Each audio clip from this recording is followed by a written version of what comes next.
Greetings and salutations, everyone. Hello, hello, and welcome to Foxhole Fridays. I am Trooper SJP, and we are going solo, and I'm so happy to have you all here today. And also, I'm peeking a little bit, so I'm just turning myself down just a little bit. Hi, everyone. How are you? I am happy to be here. Hi. So, I'm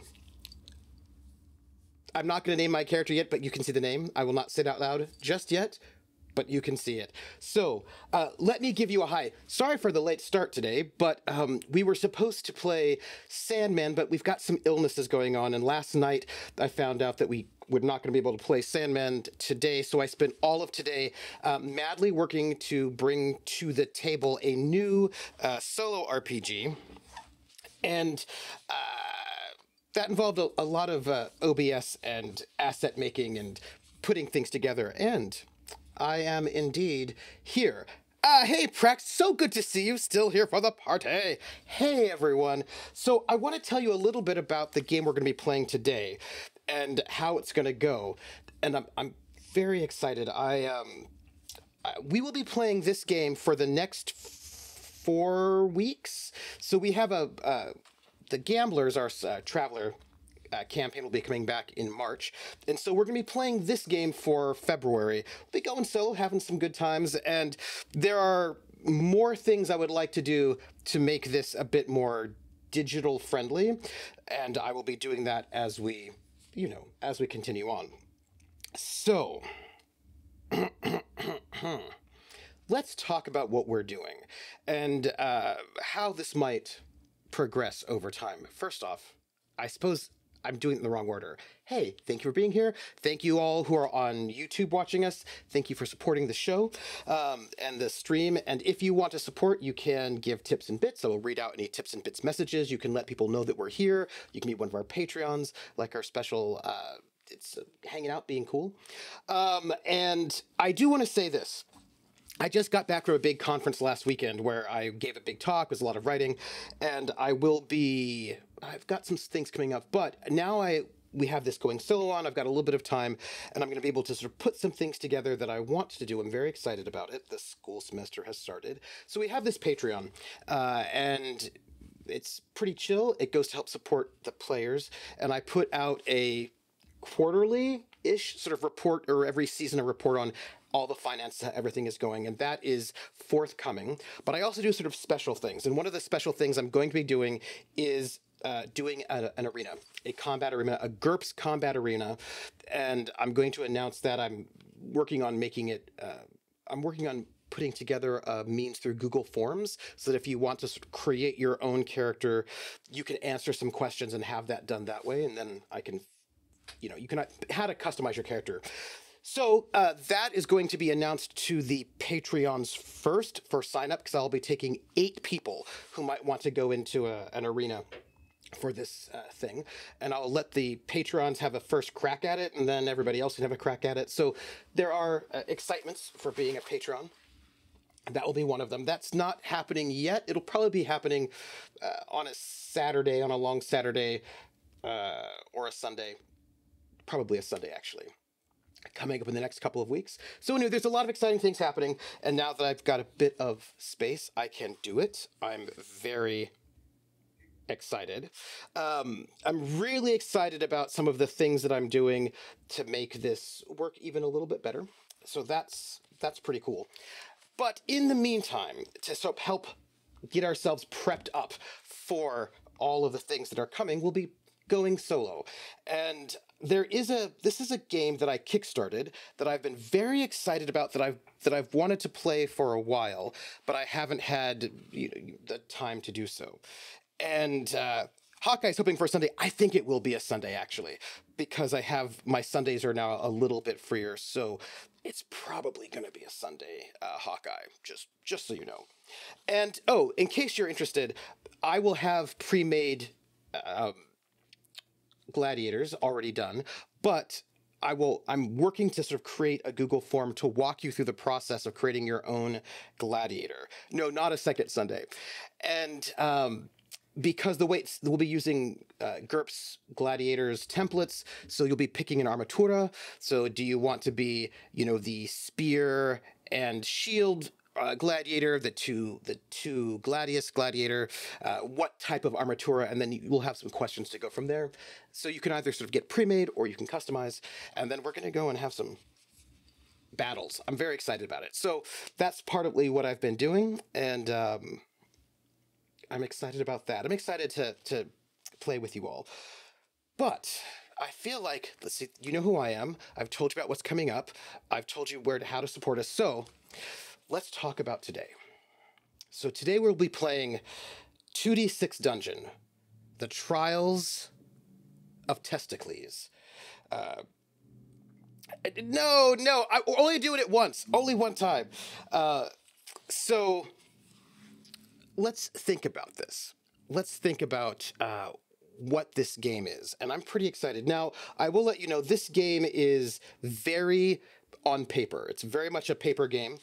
And it is such an interesting thing. And I am in the process of doing the thing that I do to take things that are very, very paper and make them a bit more digital for Roll20. I'm only partially through the process right now because I only had 24 hours. But next week we'll have even more done, I'm pretty sure. So, for example, this game has these really great cards that are for any sort of enemy that you would sort of encounter in the dungeon. They've got these cards for them with all of their info and details, which I'm going to make sure they're digitized so that you can see them a lot more easily. At the moment, I have them, and I can see them, and that's what we need to know. It's pronounced Testaklees. I'm sorry, Roller. Testaklees, yes. Testaklees the Brave.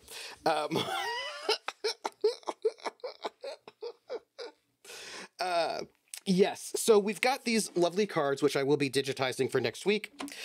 We've got these little reference cards, which are pretty cool for when you get into combat, and I'm going to digitize those so you can see them as well. And this game, it's a dungeon crawl. It's an old school dungeon crawl with sort of new school mechanics, and also some old school mechanics. And those old school mechanics are a lot of tables. This is very, very much all tables all the time. So we're going to be, first off, there are a lot of puns happening in chat right now, and I see you, and I appreciate it. Oh, I appreciate it very, very much. So this is, I did a bit of a test of this earlier just to see how it worked out, and I watched a few reviews, and I'm really excited about it, and we're going to do this all together. So this is, you have the main book here, the core rules, is actually pretty slim, but the book of tables is much bigger. And, right now they're having a Kickstarter for one of the expansions, in case you care. But let's talk about what this world is. So this is there's a setting, and the setting is Coraline, I believe is what it's called. And in this particular setting, I'm going to tell you what it is so you know what we're doing.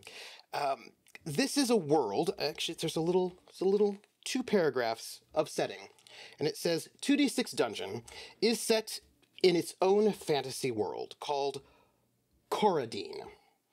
It is a land where the people have a long-standing peace, war seemingly forgotten, and the regions and realms respect a unified sovereignty. So everything is great. This is a wonderful utopian world, and there are no problems in this world. Wait, there's a but. Hawkeye says, the crowd here tonight is going, gonad. I see you. However, beneath this shroud of peace is a turbulent underworld, a dark realm that is riddled with dungeons and underground chambers where monsters hide away guarding their treasure, and organized groups of bandits and brigands form plans to raid the settlements above. Although Coradine features some of the classic fantasy heritages, it also has new, unique ones, some twisted by their time in the darkness, others warped by their desire to break the harmony above. Parties and adventurers play their part in ridding the world of these terrors by venturing forth into the dungeons that litter the land. Those found in the dungeon realms are evil and will try to destroy those who dare to enter. So the way it works is that they've got different types of dungeons, and this particular core one gives you with different sorts of people. We're having this dungeon that's in the core book is the human ancestry dungeon. So the dungeon that we are going to encounter is a dungeon full of humans, and I think there'll be different expansions with different ancestries hanging out in these dungeons. So, Hawkeye, you are using your medical knowledge to show a vast difference from the previous games. You are all too good. You are too good. I appreciate it very much. I need you to know it.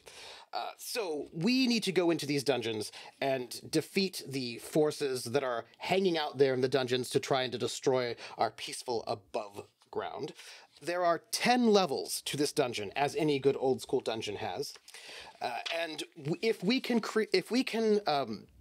defeat all 10 levels of the dungeon, we will become a legendary hero.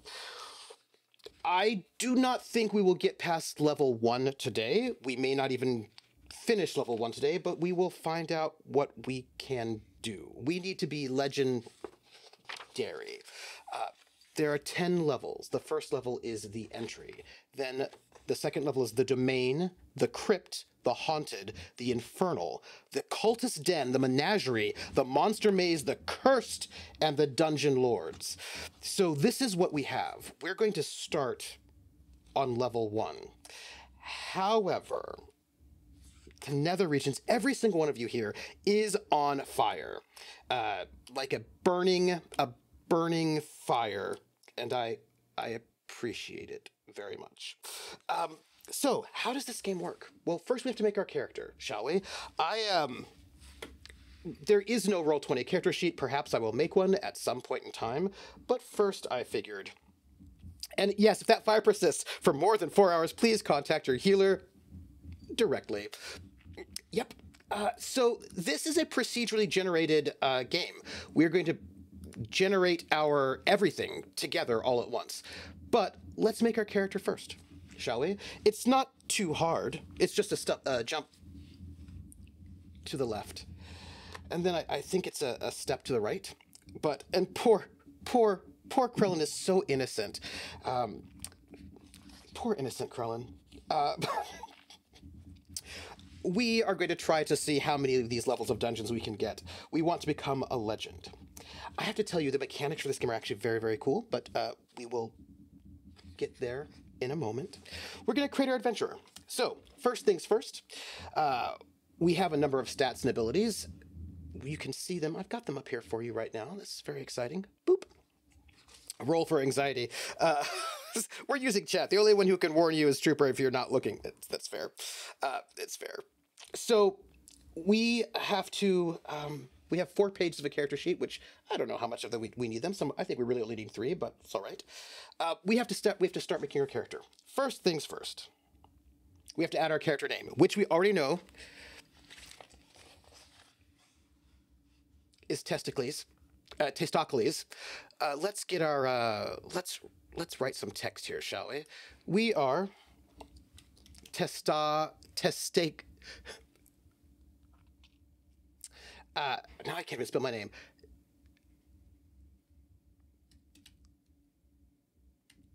That's way too small, but that's okay. We'll just give ourselves like a nice, this has to be much bigger.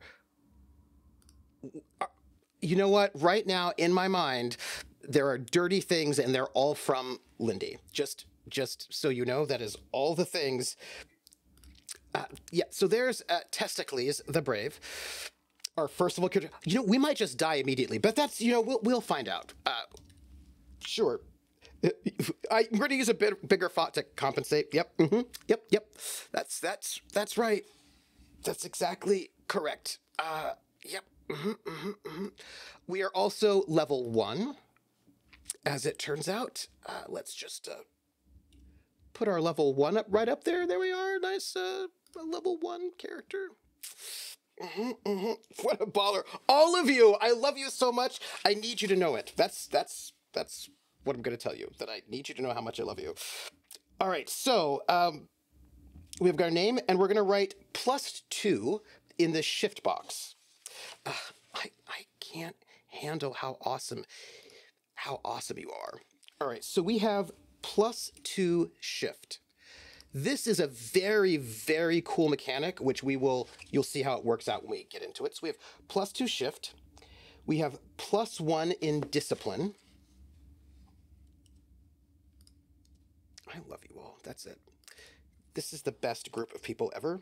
I wish I was taller. We have +1 discipline, and I believe we have 0 in precision. So those are our 3 main stats, everybody. That's it. That was pretty easy. Now, this is solo, but apparently there are some optional rules to do this as a group, which I think would be interesting. So we also start with 10 health points, which I will just note. We have 10 HP, which is not a lot, but hey, such is the life of a first level character. So we did that. Now, the big thing you have to do in this game is you have to select your weapon. There are only 3 weapons you can choose from, but they really impact everything. 10 is good for Call of Cthulhu. So we have a choice between longsword, great axe, or heavy mace. 10 is more than a 10 is a lot more than a first level wizard if we're doing AD&D 1E. By the way, since we're here together, we're doing a poll. We have a choice, new poll, weapon choice. Are we going to be a great sword? We're doing a poll. Great sword, what are our choices? It's great sword. Sorry, no, long sword, great axe, or heavy mace. Pardon me, I did that wrong. Long sword, great axe, or heavy mace. We're doing a poll. We're doing this together, everybody. This is us. We're doing it together. Testaklees. Roller pronounced it. Roller had the best pronunciation of Testaklees. It was Oh, Roller. The way you said it, it was so good, and I want to say it that way for always and ever. It was, oh, Roller.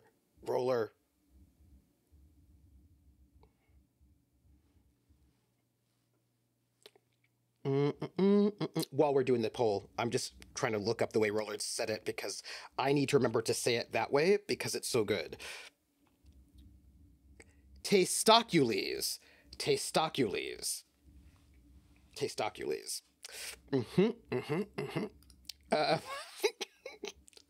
Prax is like, how can Testaklees be anything other than a long sword wielder? I mean, there's, yeah.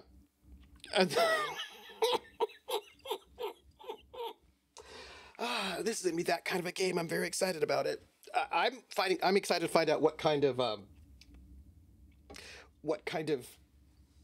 hero we're going to be. I'm looking forward to it. Keep my sword sheathed. I need to go to page 13 of our tables. By the way, 144 pages of tables, just so you know. And I will show you this table when we get there. Testaklees plays with his axe like a rock star. I love you all. I think you're gonna like this. By the way, I did a whole bunch of very complicated things with the API in Roll20 to get exactly what I wanted, and now that I was figured out how to do it, I think it will be useful for other things. And we have our results. Let us view our results.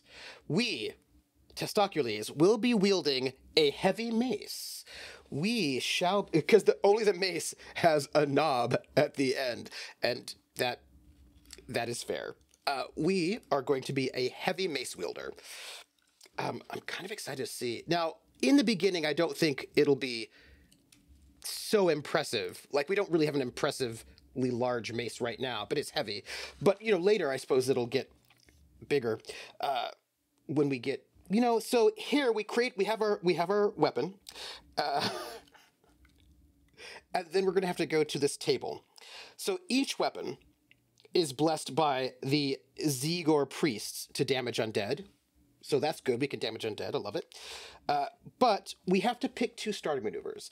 And this is the coolest thing. We get to pick 2 starting maneuvers from the level 1 maneuvers in related to our weapon choice. And then we're going to add them to our maneuver section on our character sheets. So let me show you these, because I have them here. I can show them to you. Now, I don't think you can see them. I doubt you can see them particularly well. But we are a heavy mace wielder. And there are 1, 2, 3, 4, 5, 6, 7, 8, 9, 10 level 1 maneuvers, and we get to pick 2. Now, I don't know if you can see this particularly well because, you know, I would say we need a mature audience warning, but so let me tell you what these maneuvers are, at least so you can see a little bit how this works. So we have a 1-2, which is called solid belting, and it does 1d6, everything's d6s here, plus 2 damage. We have the pommel thump, which is a 5 and a 2, which does a d6 plus 1. We have the carving hit, which is a 3 and a 2, which does d6 plus 1. Pummel, which is 4-3, which is d6 minus 1. Bludgeon, which is 3-3, which does just d6 damage.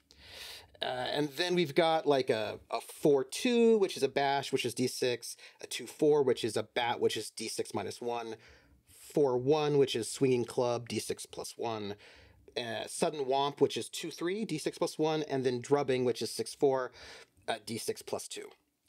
So we need to pick 2, and I'm going to tell you how this works. The way it works is you roll 2d6, and if you match the dice of your maneuver in order, then you do that damage. If you do not match the dice, and you cannot get your dice to match that maneuver, then you miss. So I find train your kegels for a strong core. Very important. It's true. You need good kegels. So I think, considering that on a 3 and 4 are the most common numbers, I think we probably want a... If we do, so here's the thing, Chrome, if we do sudden womp and drubbing, we are less likely to hit those numbers because they're pretty far out. I think we could maybe do a drubbing, which is like a 6 and a 4, and then maybe one of the ones that are more likely to we can get like maybe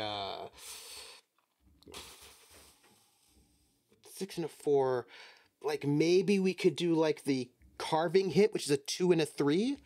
That might be not so bad. Or maybe the bludgeon, which is 3-3. That might not be so bad. So I'm thinking, this is what, if we do the drubbing, which is 6-4, those are all pretty high numbers. So we should probably get a maneuver that has kind of lower numbers that are a bit more average. Like, yeah, let's do drubbing, which is a 6-4. And then let's do... There are dice manipulation mechanics. Do you see that we have the shift of +2? So for any given roll, we can shift. We have 2 shifts we have. So if we rolled like a 5 and a 1, we could shift the 5 up to a 6 and the 1 up to a... Oh, we wouldn't be able to... We would miss with our drubbing. So we have 2 shifts, and the higher the level, the more shifts we get. So this uses 2d6 like the APA baseball system. Each die is a digit rather than add together. Yes, each die is a digit. That is correct. So if we do the drubbing, which is a 6-4, so remember we have 2 shifts total right now. We should probably pick something that's lower. So I'm thinking, first, let's just grab our drubbing. Let's get our drubbing. I think that'll be great. Drubbing sounds good to me.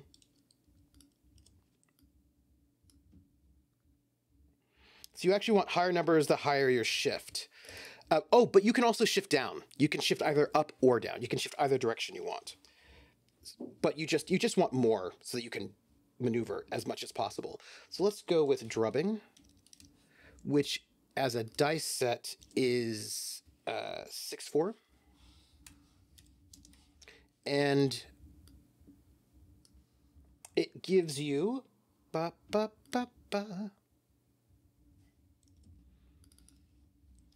Our damage is D6 plus 2. So I feel like that's a good one. But if we're going to go with that one, then we definitely should go with something. Pummel is a 7, which will be your average on 2d6, and that's a 4-3. Not bad, not bad. Okay, so what you actually want is a move on the other side of the die spectrum. Yes, from 6-4. So like, what's in the 4-2 range? So we had so Scarlet Rose notes that Pummel is 4-3. And that's actually just that's a d6 minus 1. Pummel, bludgeon is 3-3. Now, I feel like if we have we could do carving hit, which is 3-2, and that's d6 plus 1, which would give us some maneuver space. Let's do carving hit. I think that might be a nice balance. So this will be, let's do that one. Carving hit. And carving hit is 3-2.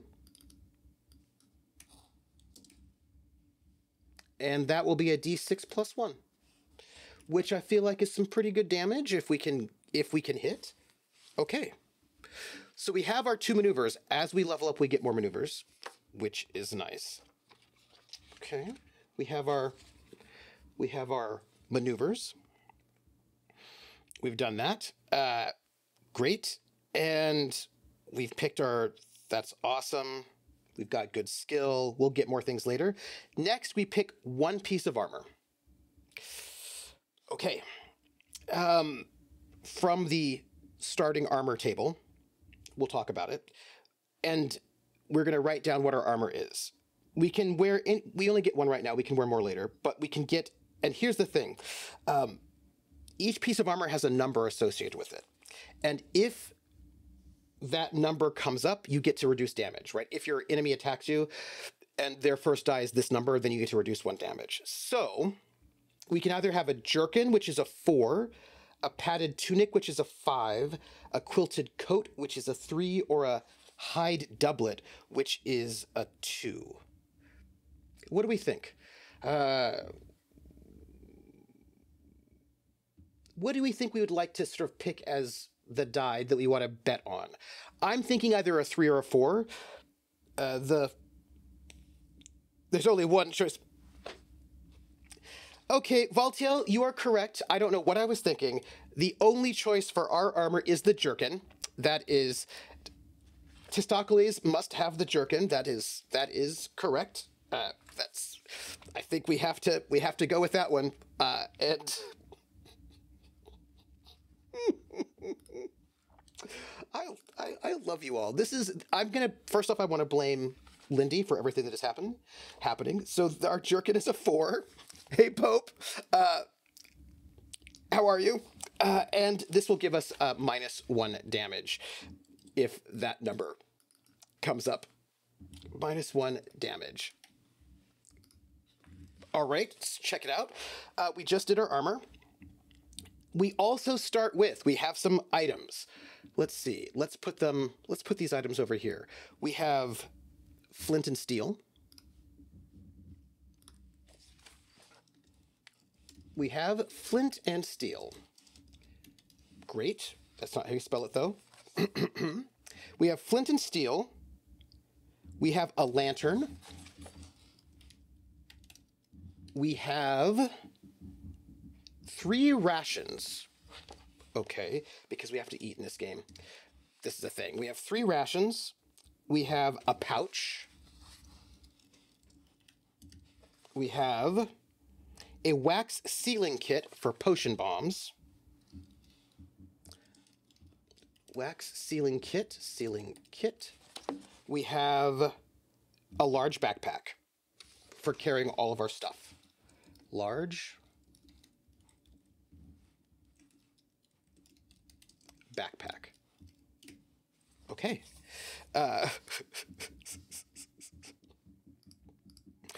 Lindy says, if he ever had to doff his armor, he'll be jerking off. That's true, actually.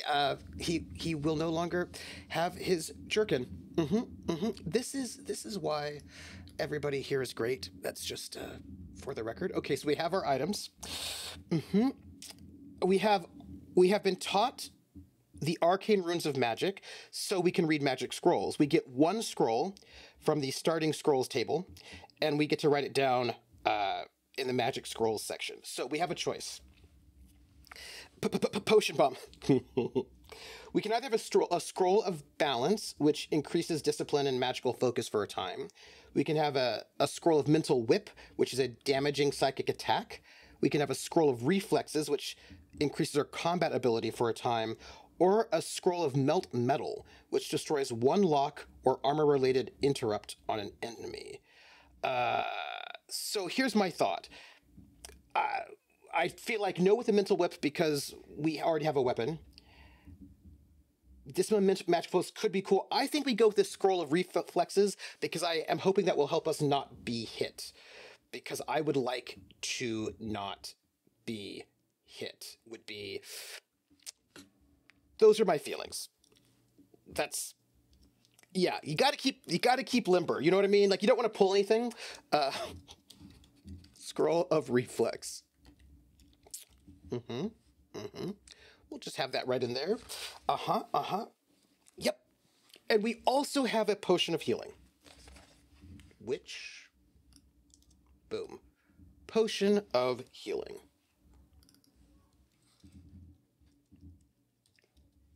By the way, there are a lot of tables. Potion of healing. That's helium. Healing. Potion of healing. All right, we've got a potion. Ooh, hello. We've got a potion of healing. We've got our scroll of reflex. It's good for squats. Just note this. The potion of healing can restore 10 HP. And we can only carry up to 5 potions at any moment. And we should probably put this here so that we know it. Heal up to 10 HP. And we are level 1. He cannot gather a firewood at night, only in the morning. That is correct. He can only get wood in the morning. This is true. And we're level 1. We're a level 1 raw adventurer, and we will gain experience as we do things. And we need, by the way, 100 experience to level up to the next level. So this is us. We need to start. We need to delve into our dungeon. Okay, this is very exciting. Let's head over to our dungeon page, shall we? Our level 1 dungeon, which is right here. But let me get rid of this for you since you don't need it. There we go. So, when we start, I've got to remember, we've got to decide how big our dungeon is, our first level is going to be. We get to decide ourselves. We have tables for it. By the way, there's ample lighting in the human level dungeon, so we don't have to worry about lighting, so that's great. We have to start, though. We have to decide how big our first level is going to be. And there's this thing about Roll20, which I forgot, which I'm just have to remember how to do it. So our first level, any level has to be at least 20 by 20. Since it's our first, why don't we do just a plain 20 by 20 dungeon? I feel like we can do that. Let's set ourselves up and let's make a 20 by 20 box. Cool. Yeah. Looks good to me. Are we good with this? Yeah, regular. 20 by 20. 1, 2, 3, 4, 5. 1, 2, 3, 4, 5. 1, 2, 3, 4, 15. 13. So that's 20. 3, that's by 5. 1, 2, 3 by 10. 15.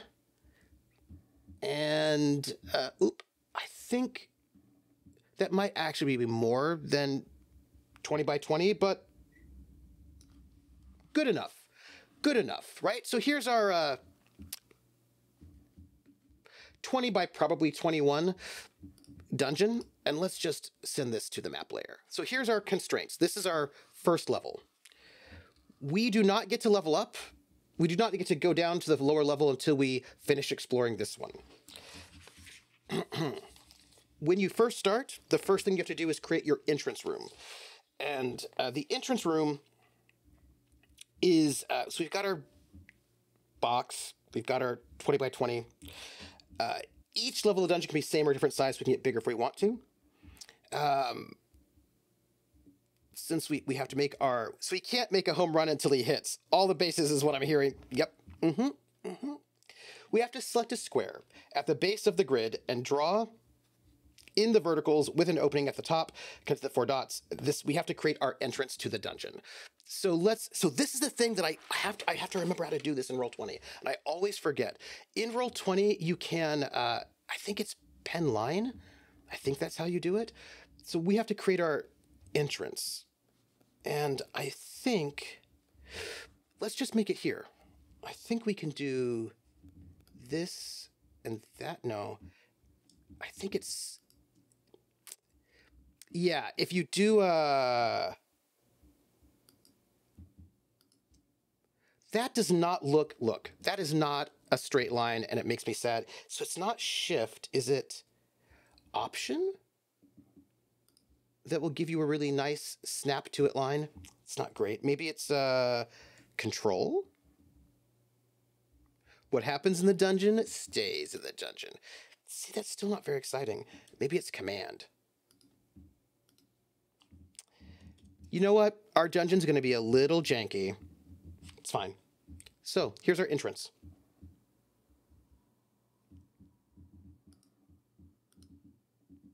It's so janky, everybody. I'm so sad about that. Let's zoom in. Here we go. I feel like there's a snap to grid, everybody. I feel like there is. Maybe it's not. Maybe it's freehand?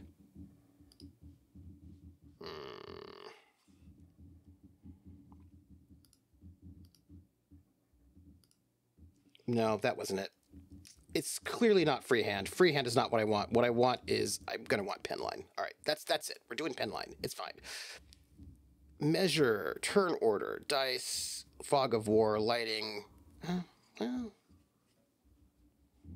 I just want it to be nicer for us, but I suppose we're going to be a little janky. That's fine. Oops. Here's our entrance, everyone. There is a snap to grid on map layer. Yeah, no, that's different. So that's our entrance. This is where we're going to enter into the dungeon. Because at our first level, that's where we start. Then we have to create the entry room. This is just our setup.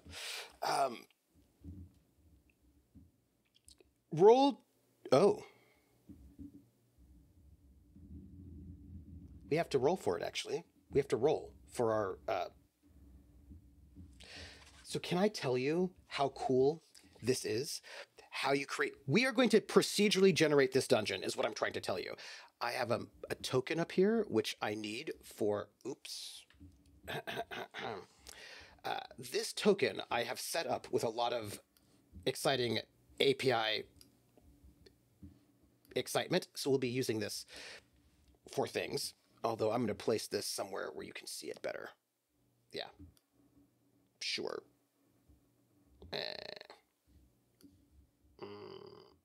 Okay. So, when you procedurally generate rooms, you roll 2d6. And the 2d6s are going to give you the X and Y size of the room that you pick, that you're creating. So we roll the 2d6, the d66 for the room's dimensions. We have the primary and secondary, and I wanted to make sure they say that you have used different colors. Roll20 doesn't have that, but I built it myself because I care about you all. So let's roll. We have where are we?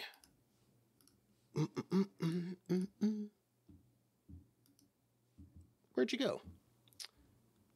I built this to work. Am I here? I'm here. I'm here. I should have all of my character sheets. Green,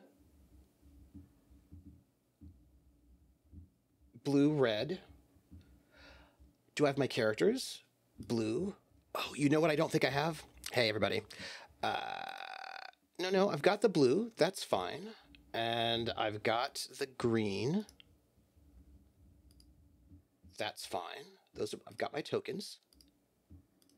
And I should have all of this in here. So let's see.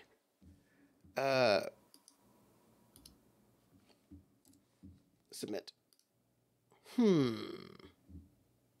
My dice aren't showing up. So here's what we're going to do, everybody. Because they should show up, but they're not. We're just going to go and make sure that our dice are going to show up. Let's get a token, and token. I've created rollable tokens, everybody, because I am that kind of ridiculous person. It is just a true thing. So let me get my character. I'm having fake characters that represent the dice. So we need our blue die. Edit. Here, and then let's use selected token and save those changes. And then let's create our red die person and use selected token, save those changes. And then let's get our green die person and use selected die, save our changes. Okay, and just to double check that our macros, people, I was up late last night in a very inappropriate way. I wouldn't even worry about it. 2d6 dungeon roll should be spawn red die, blue die, offset, looks good. Okay, so let's see.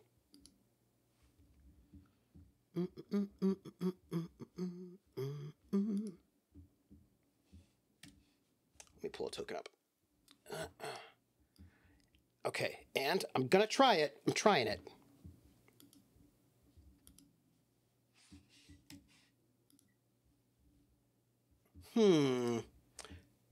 It's being weird on me, peoples. I've got my deck up. I've got my tokens up. The tokens should give it to me. Do the RGB twins have to be present to roll? They don't have to be, because I'm actually spawning it. But I do have what do I have? I have a way around it. So let me get red and then blue. We can cheat. At least we should be able to cheat. I would like these to be drawings because that makes me happier. And this should be... Oh, my macros are not working. Why are you not working?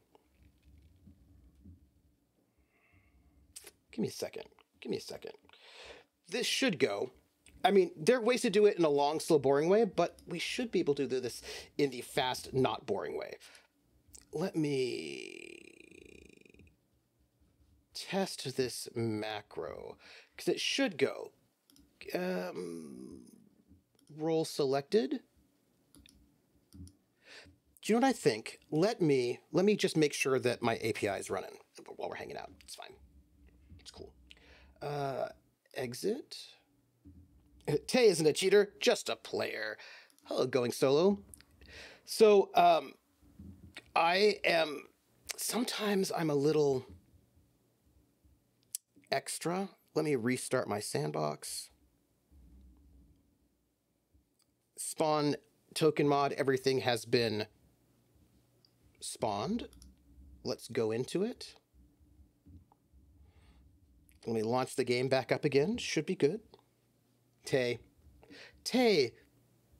So it's like almost like what do you call it? Taylor Swift? Taylor Swift? Also? Perhaps? I mean, you know. Let me see. All right, I've just restarted this. I've got my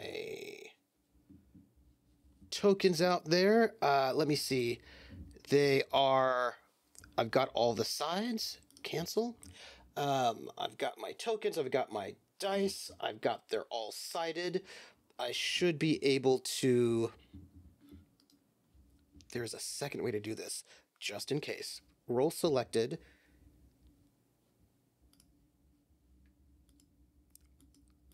Test that macro, cancel. Where did you go? Oh, you know what?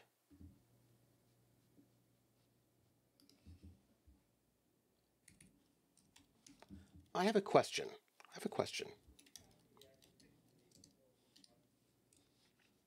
I'm looking up something right now as we're here.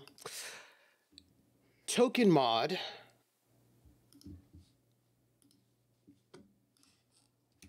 Token mod.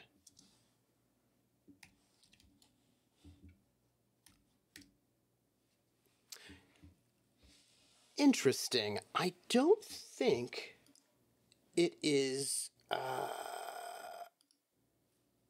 don't think it is running. Why is that the case? Give me a moment. We have I can just do it the cheaty way, but I wanted to see if we can get it done because it was so cool. Macro. This one here is the spawn.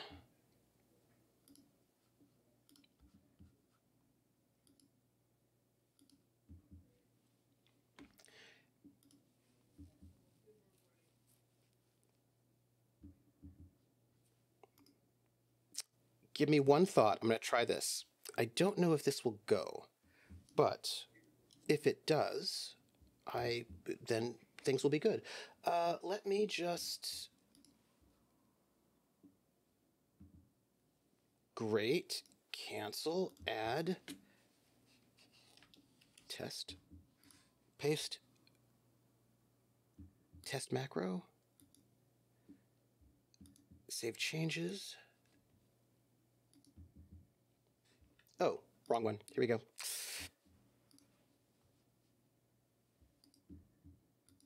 We're going to have to do it the old school way, folks. We're going to have to do it the old school, which is boring, but we'll do it. It's fine. I'll figure out why that's being weird later. All right, so here are our two dice. I'm going to have to do it by hand, which is not as exciting. Oh, you know what we can do? Let's see. I'm going to roll red, blue. 2 by 1. 2 by 1. Those dice over there are going to give me what I want. Next week, I'm going to make sure that they give me, because I have them, they're going to give me what I want, what I really, really want. All right, so we have a 2 by 1 is what we have. But I believe there's a rule for that. If your roll is too low, then I believe we have a rule for this. So, let me get it. I have it. So, we got our archway. If the area is less than 6, which it is, make the area of the room 6. So this can't be 2 by 1. We've got to make it at least 3 by 2. So let's do a 3 by 2. Let's have this be...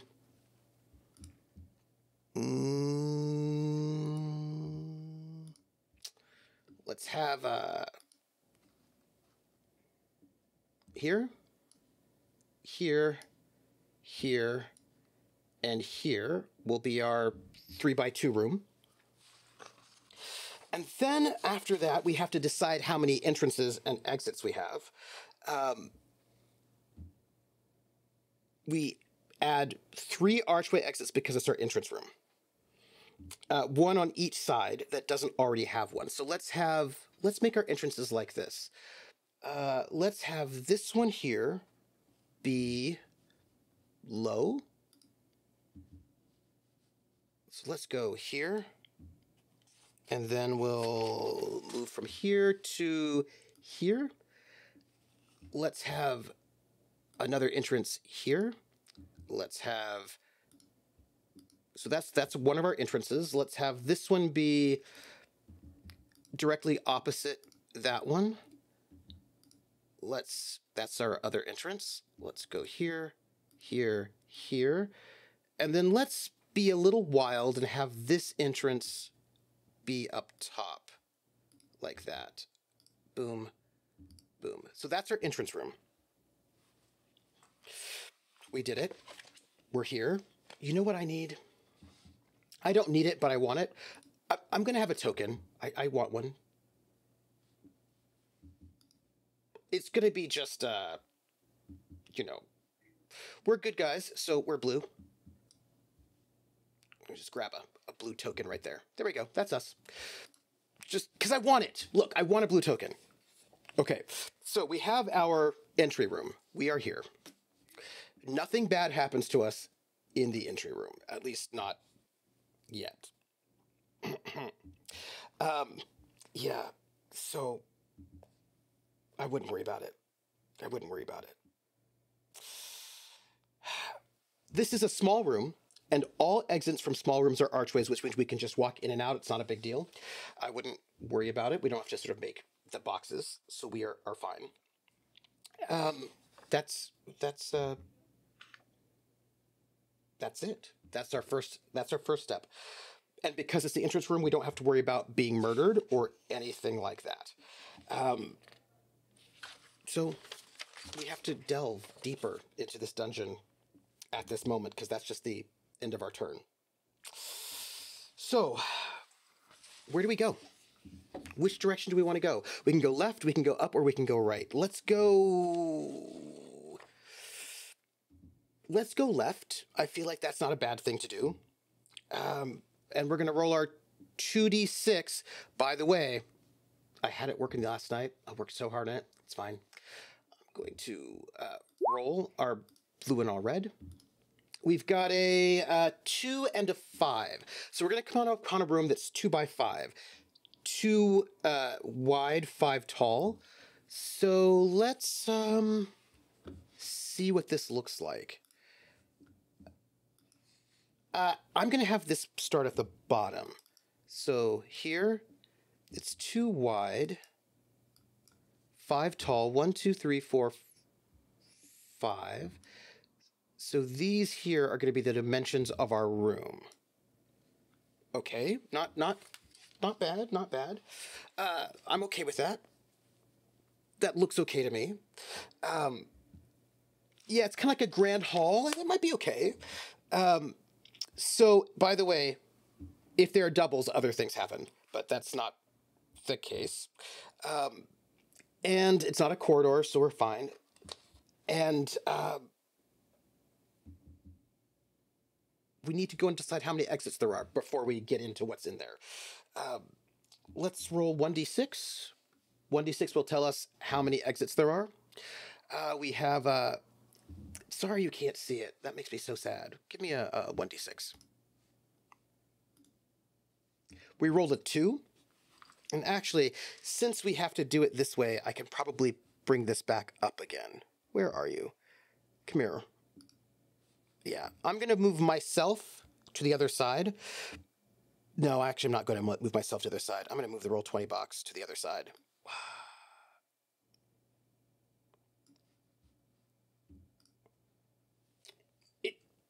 We'll fix it for next week. A 2. So a 2 means that there is one exit, and we get to decide where that exit is. We can have it anywhere we want. Let's have the exit be on the opposite side. I think that makes sense to me in terms of making a dungeon that looks pretty good. Yeah, I think I want that. So let's have our exit be here. I feel okay about that. So here's this room we're in. Well, we're not in there yet. That's the room that we have created.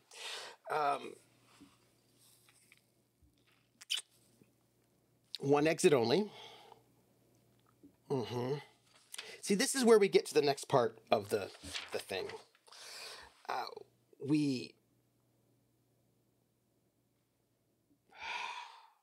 Well, here we go, everybody.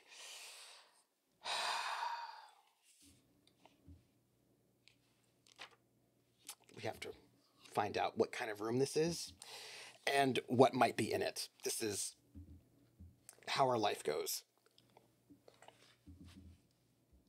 We've got our corridors. We've got how our room is positioned.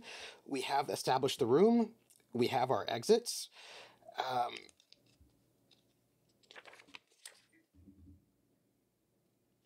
We've made our wall. That's great.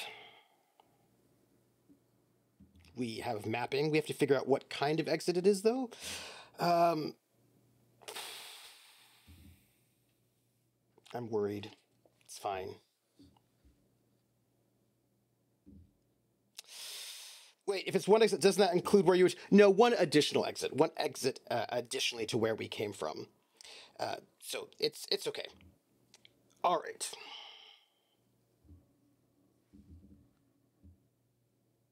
We have encountered the new room.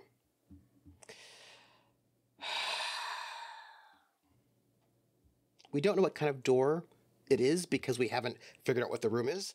So we have to roll. I have a table. Here we start. We're starting it.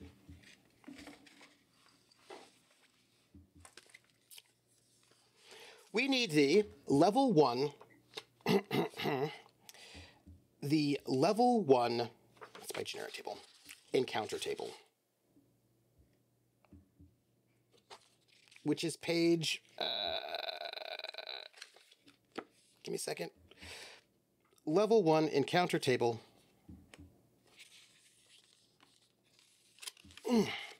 Level 1, marshal, patrols. That's no good. Level 1, crate encounters. Also very nice.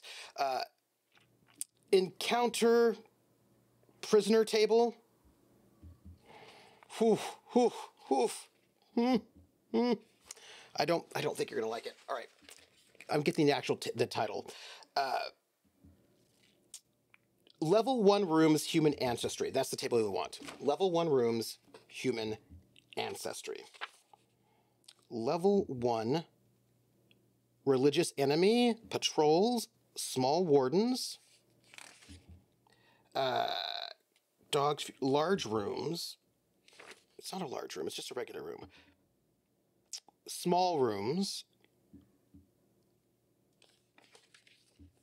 Goblins. We're not going to get any goblins, actually. None at all, because, you know, we are lucky. This should be level 1 large rooms, level 1, level 2, level 1 interruptions, encounter prisoner table. I forgot where I could find it. Interrogation. Actually, I'm not here. Hi, Grinny. How are you?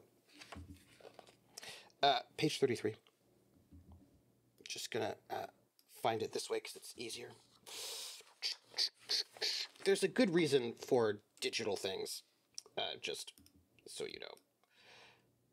Page, loot tables, chest tables,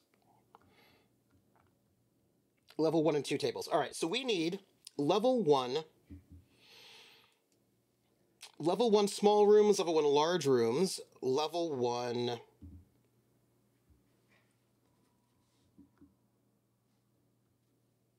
exit type. Animals, crates, dogs, fungal, guards, marshal, patrol, snakes, wardens, traps, guards, patrols, workers. I think we just do a small room. Am I winning? This is a very good question. So its own room tables. If you rolled a small or large room, you would use the room type. This will reveal the room type. Track different room types. That's great.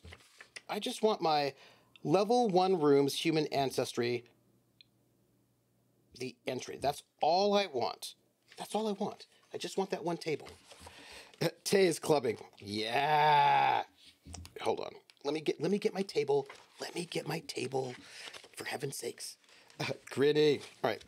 Level 1. Encounter prisoner. The thing is, I had this all set up earlier. Let me find my table. Level 1 animals, crate encounters, traps. 2x5 is a small room. You know, that may be true, actually. As it being a small room, I think you're probably right.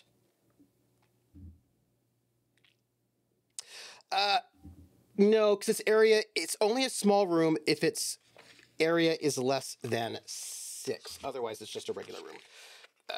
So, just technically, interruptions. How does the room have human ancestry? What kind of twisted Valentine's? Well, the whole dungeon has human ancestry. We only have human ancestry dungeons.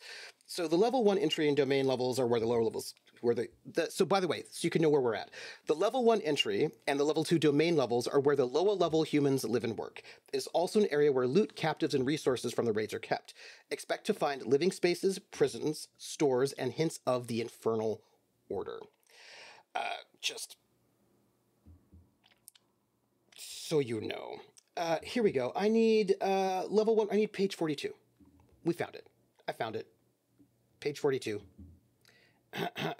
Level 1, Human Ancestry, the entry, part 1.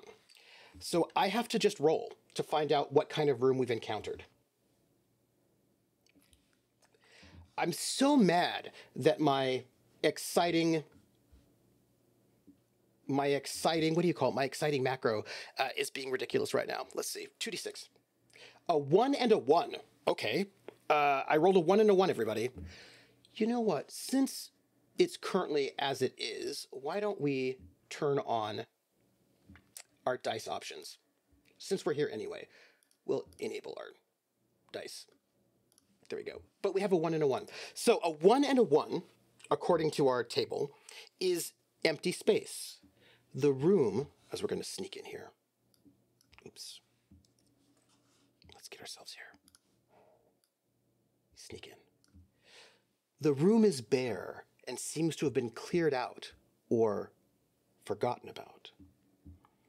The room is quiet and I hear nothing.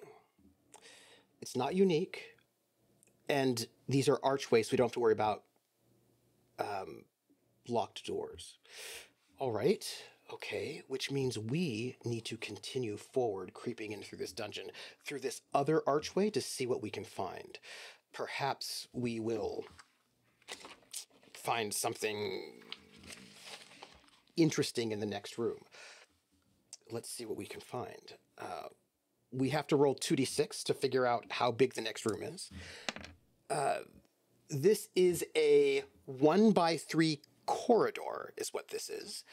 So let's get physical. All right, we've got a corridor, actually. So that's interesting. I haven't done a corridor in a while.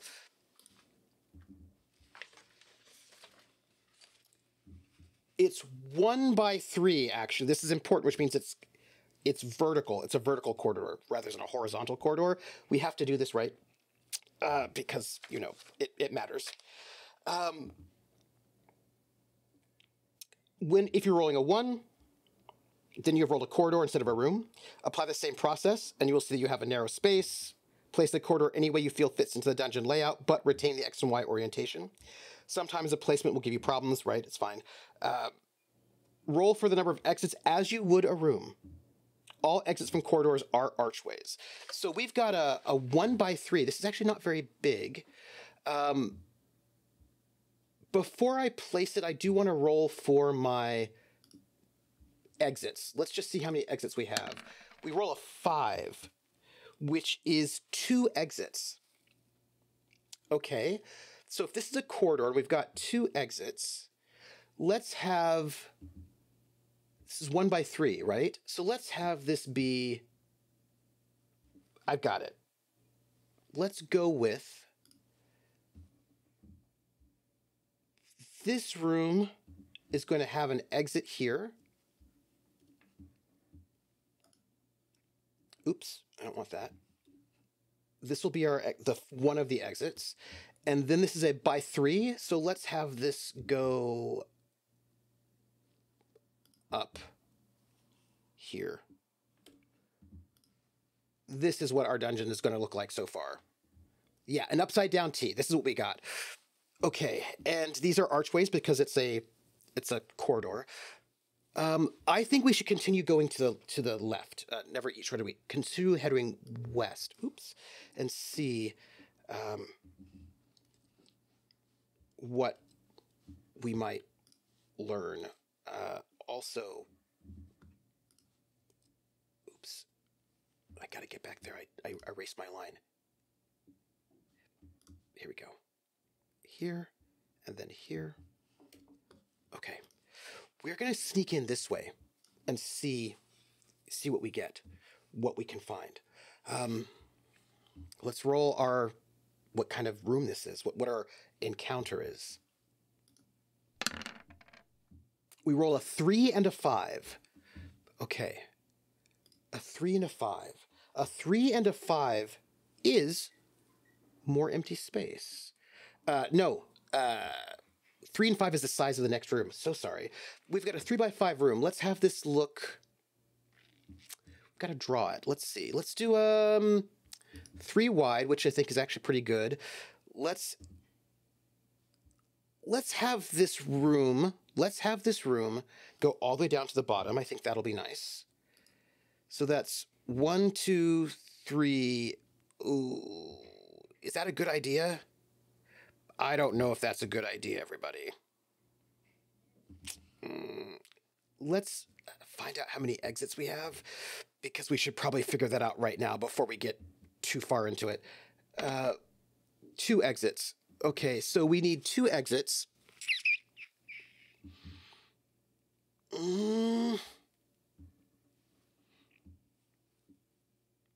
Well, it's 3 by 5, right? The problem is we're gonna run out of space.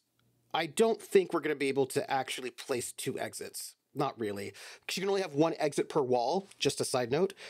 So I think what we're gonna have is, because that looks really bad.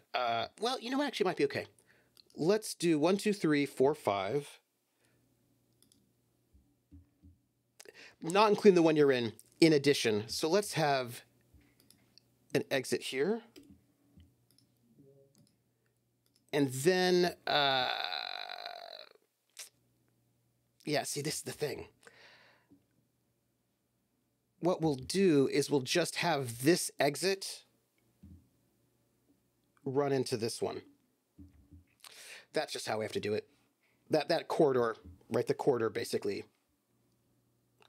I wish you could do, I wish you could erase things. Right? No, it can't, because you always have to have it can't have a corridor going off of it, because you have to have you always have to have your exit always this like 2 lines going forward. I wish you could erase things, because we have an open space here, which I think I can represent by doing this old school map lines. Okay. That's the room. And what kind of room is it? So far, we've not run into anything that's going to kill us. So let's see.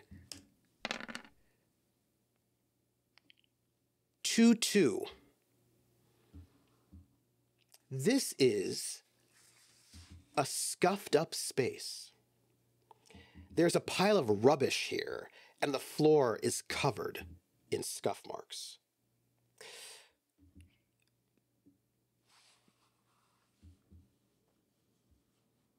Give me a moment, because there's a thing we have to do.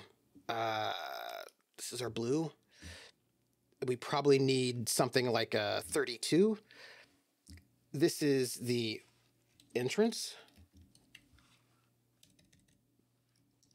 We have to mark it down so we know it for the future. The entrance, this is empty. And this is a scuffed up room.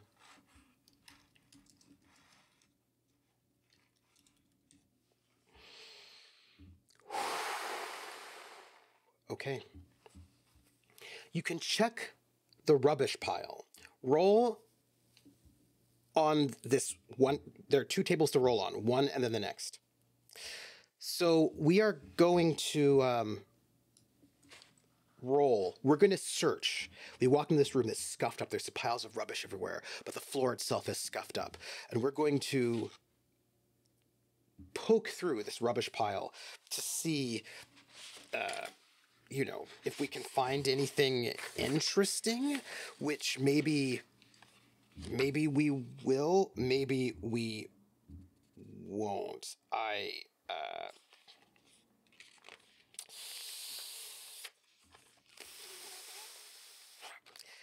But it's not even a storage room, right? It's like I I don't know. I've got some questions about this. So we're looking for rubbish pile, table 1, which is on page 27. Let's find out. Find out what's on page 27, shall we? Oh no. Rubbish pile. We roll 2d12. Okay. Let's see what we got. 2d6.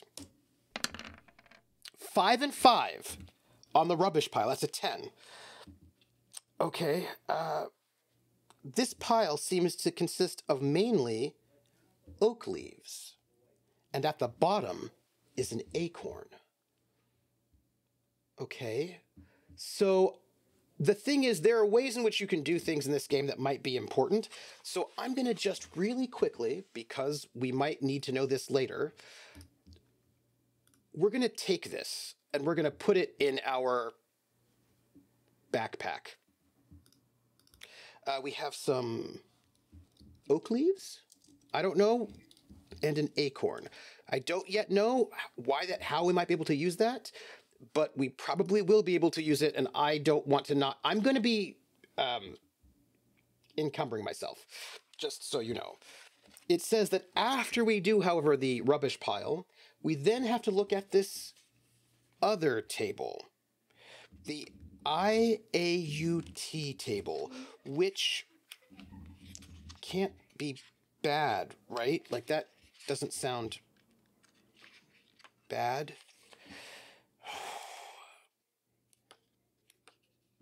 It's a big acorn. I will note that we can only carry a certain number of heavy items, which is, you know, a bummer.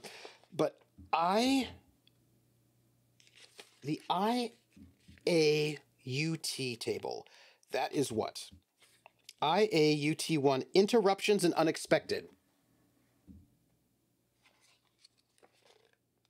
I don't think that's good. I don't think that's good at all. Okay. Well.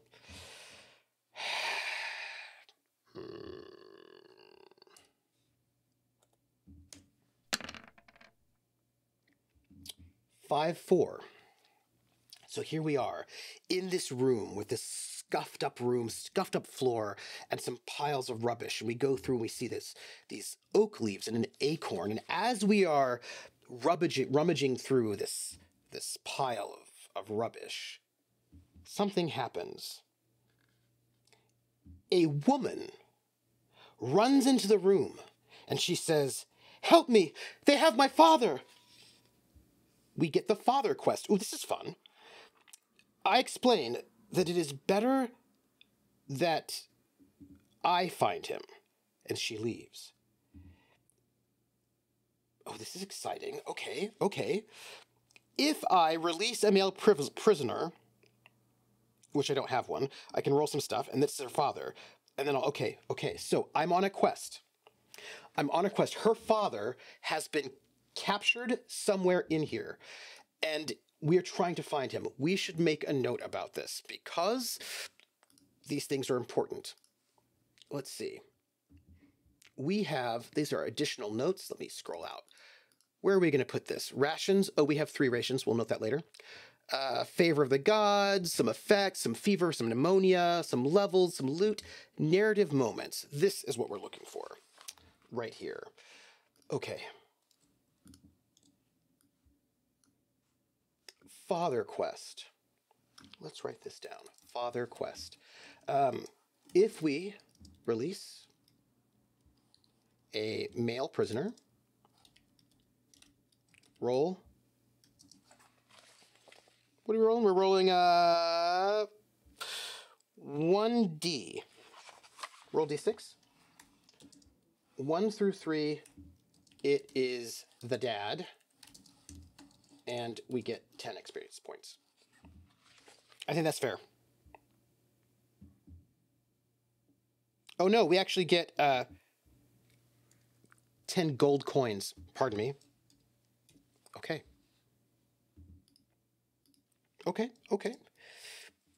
That's all right. That's okay. So, as we're rummaging through, this woman, she runs out. She's freaking out. She says, "Help me get my father." I'm like, "Look, the entrance is just only that way. You can make your way out of this dungeon. Leave this place. I will find your father." Okay. Okay. We accept that quest. Well, this will be our... Let's head up to the top this way and see what... First, it was the Grail quest, not the Father quest. Let's see what the next thing we encounter is. We encounter a corridor going upwards. A 3... That's not bad. That's not bad at all, actually. We encounter a corridor that has... By the way, I'm going to make a table for this. That has two exits. So, by the way, I need to note that the scuffed up space that we were in before just has archways, so we're good. 2 exits again. Let's see what we can do here. Let's do 3. It's a very small corridor, which is here, here, here, and here. Let's have 1 exit just going up straight up top as normal, and then let's have this one go out this way. So that is going to give us... I think that looks pretty good for a dungeon, right? Let's do here to here to here for one of our exits. There's our next exit. And then this one just... That's what we got. Okay. So let's creep down this way. This is the way we came if we go to the east, but I want us to continue going north to see what we might find there. I mean, you know, and actually, you know what? I'm going to actually roll 3d6 all at once for the room and the doors. All right, we have a room that is 5 by 2, and then we have 2 exits. Okay, 5 by 2 and 2 exits. 5 is wide, so this is going to be... Let's go all the way to the wall. 1, 2, so there, 1, 2, 3, 4, 5. So this is 5 by 2, so this is us, and we get 2 exits. Let's have... And they have to be on 2 different walls. So let's have an exit here. And then let's have an exit. I guess we'll go here like that. I don't know if that's great, but let's do that, shall we? I think that'll be fine. This is our room here. And boom.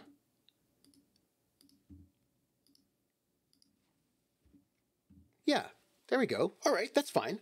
But what kind of room is it? What room have we stumbled upon? We have stumbled upon 4-1. Oh, interesting. We have stumbled upon a small shrine. Oops. Interesting. This should not be bold. This should also not be bold. We don't need any of that. So as we come into... Oh, I have to finish that room, so sorry. Here we go. Boom, boom, boom, boom. There we go. The wall's back. Okay. As we approach this room, this is a small shrine. And technically they tell us that we're not supposed to put the room names inside the room, but just like outside it. So we'll do that. Okay. So The room is bare, apart from a small stone shrine set into the wall. Also, by the way, our exits are random. We have to find out what kind of exits we have. Because right now we only have archways. We have not run into any doors yet. So we just have to find out. Just have to do a quick look to see what kind of doors we have. Because we've been lucky that we've been having archways so far, which I am a big fan of, because I don't need to... They might be locked, and that's... You know, I don't have any lock picks, is what I'm trying to tell you. I've not found any lock picks yet. So,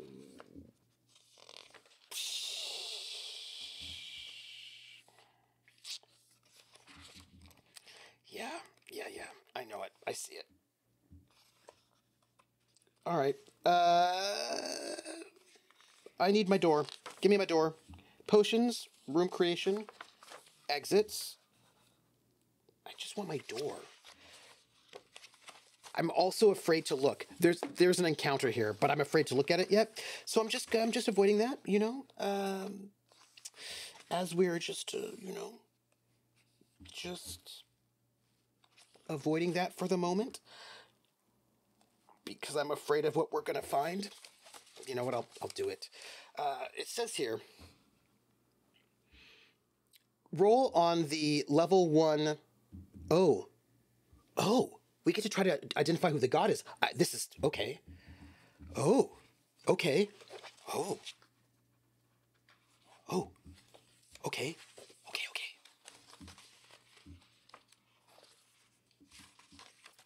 This is a shrine to one of the underground gods. There are all these underground gods here who are, I suppose, dangerous, mysterious, I guess. All right. Our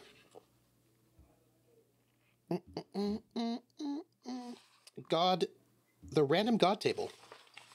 Okay. I don't know what we're going to do here. Okay.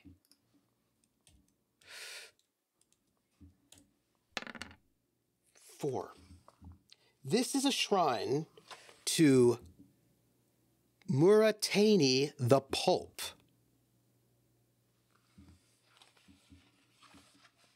Does that sound good to you? That doesn't sound good to me. Muratani the Pulp.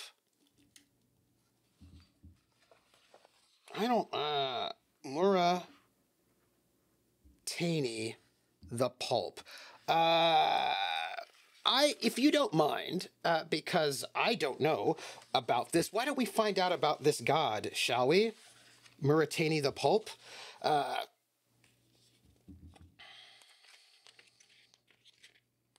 I don't... Hey, we've not run into any combat yet, so we're not dead, so that's not bad, actually.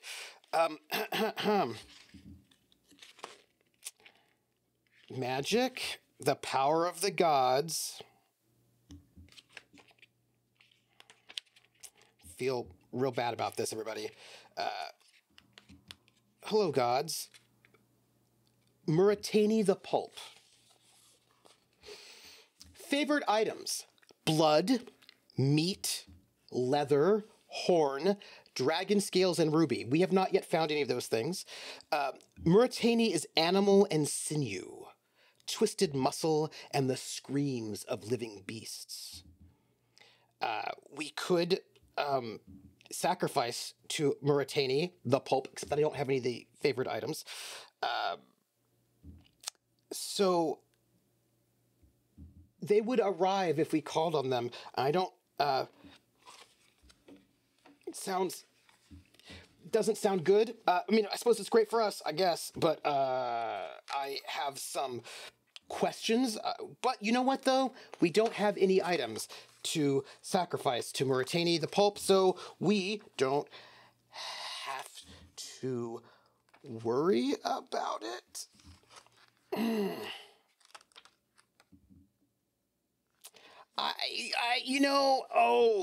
You're right. No. What? Ascot Rose notes that I am full of blood. If you roll below 1 when calling for the favor of the god, they appear and grant a gift, as well as the favor. They appear as a writhing mass of internal organs, formed into a beast and cloaked in many skins. Its gift, it does give you a gift. It would, yeah. You know what? I just don't think we need to do that right now. I don't think we need. I think we. I think we could not. I think we could not at the moment. I think that would be okay. Yep. I do need to find out, however, what kind of doors we have, because we have random exits. Let's see. Exits. If random, then roll on the exit type table for your current dungeon level. Okay, yeah. We're gonna just keep our Hawaiian punch at the moment, because I don't think we need to. I think that's fine for us to not, I think, yeah, let's just roll our exit type table and just find out what kind of, I don't need to do a sacrifice to them at the moment. We rolled a, 3 and a 2. 3 and a 2 is wooden doors. We have wooden doors in this small shrine room, so that's great. For those of you who played Dungeons & Dragons back in the day, we need to map things. So we have a wooden door.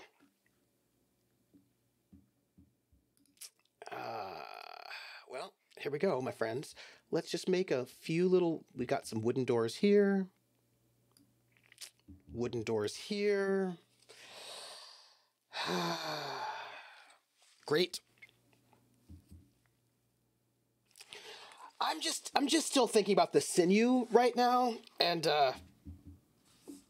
how I'm not feeling great about the sinew, but that's fine. It's okay.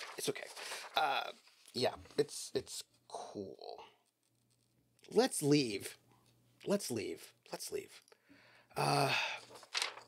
Yeah, let's just leave. Let's go. Oops. I lost my door. Sorry. There we go. We're here. We've got 2 doors. We might as well just try this door up here to see if we can get through it. But we have to find out if it's locked, because it might be. We have to roll d6. By the way, I don't have any lockpicks, so... We rolled a 5. Reinforced doors are locked, so that means these are wooden doors, so we're good. Okay. Let's go through the door and see what we encounter.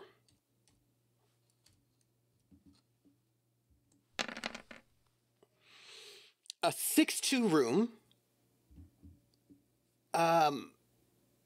Oh, this is interesting. It's a 6-2 room with no exits. We have come upon a room with no exits. So it's 6 wide, and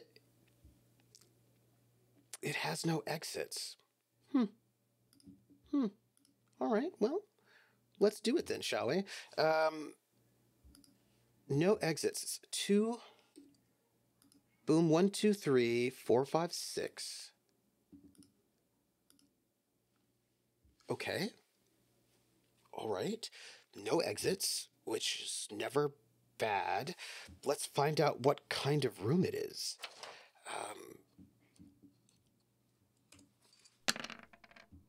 5-1. This can't be bad, right? This will be fine, I'm sure. Oh, okay. So... Testaklees opens the wooden door, and I find myself in a 60-foot by 20-foot room. and it's a stone chamber. The floor is bloody, just covered in blood. I clearly need some kind of... What is this going to give me?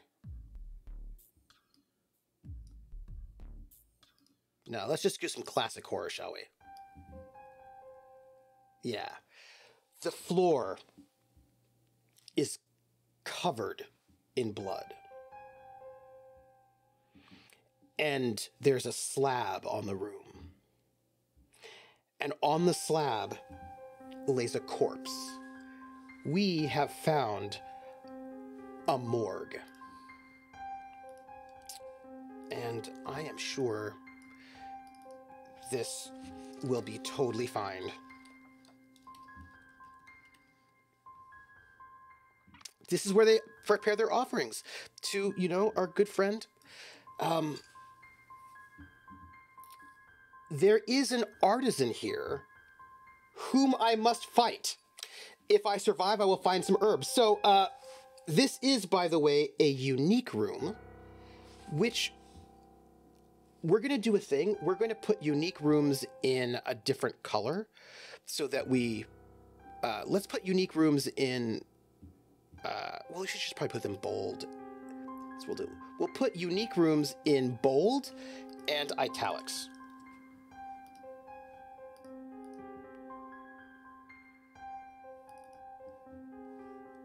Bold and italics, folks. Bold.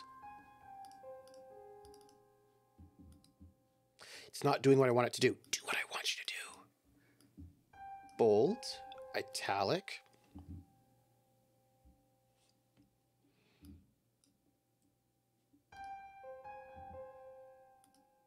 There we go. Bold and italic. That means it's unique. We can only have one morgue on this level. Here we go. I don't like it. We have to fight an artisan, everyone. Yeah, we have to fight an artisan. So let me get it. Let me get our artisan. I will, by the way, give us, I will digitize these for later. It'll be fine. We have an artisan. We're getting to combat. It's, actually, I really need combat music right now, but we'll survive it. We'll survive it. Op 4 is always red.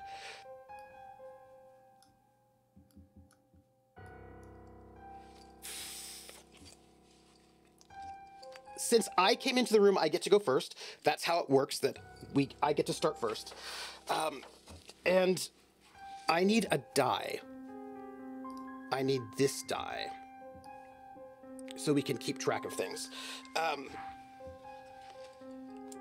We're going to have our first combat, and this is, I'm sorry, I cannot have this music going on when we're in combat. You have to forgive me. I cannot do this. I must go and get my dangerous music.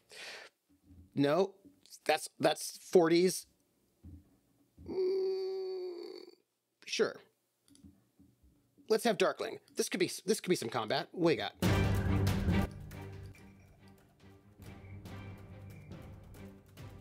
Here we go. We're starting off our combat fatigue die at 1. I get to go first. Oh my goodness. I just want to let you know that this creature has 3 hit points, so I think we should be fine. I hope we'll be okay. We are fighting an artisan. Oh, sorry. I'm gonna go and get you like a better. I'm gonna make little cards for these later when I have. Let's give it the name Artisan. And this artisan has health is always red, right? It has 3 health. There we go. Oh, I have 10 health. I should put that down too. Just you know. Testaklees.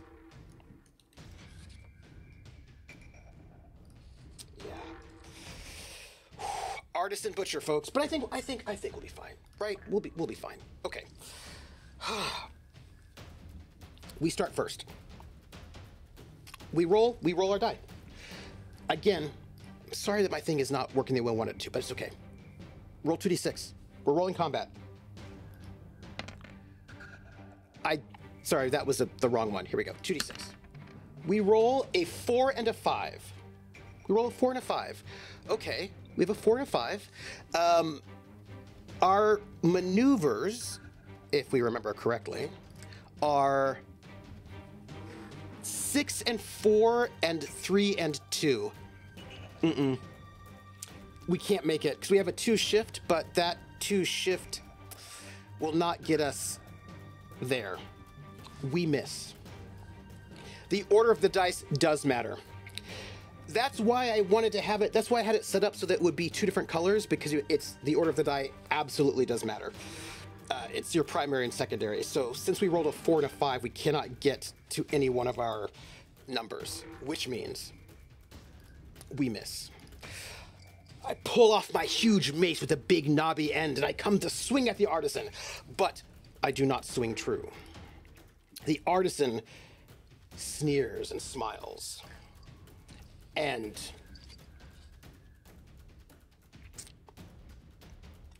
what do you have? I feel like you don't even have any, does not have any weapons, but has hands, and comes at me to try to punch my face open. The artisan rolls a 3-3. They have a jab of a 5-4. Nope. They have a shift of 1. There's no way they can get it. They cannot hit it. Nice. I feel good about that. I feel good about it. That's okay. So he comes in to punch, and I dodge the side. We are now at the next, our fatigue die increases.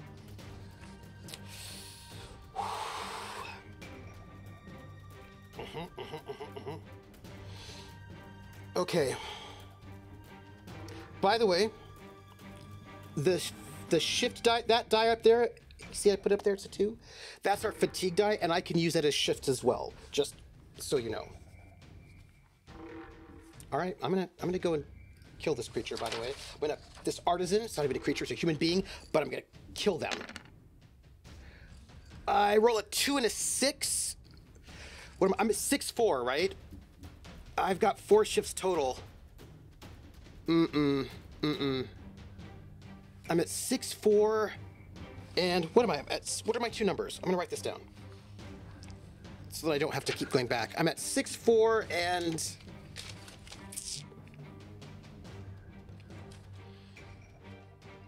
oy, oy, oy. 6-4 and what? 6-4 and 3-2. And that's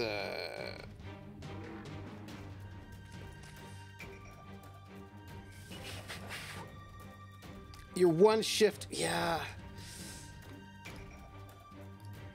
And I rolled a 2. Yeah, no, I don't have it. I'm just 1 shift away.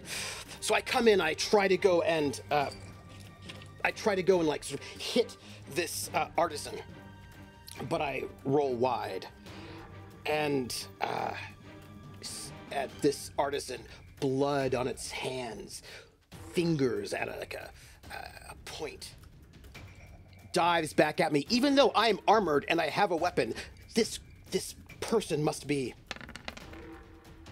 mad. 6-3.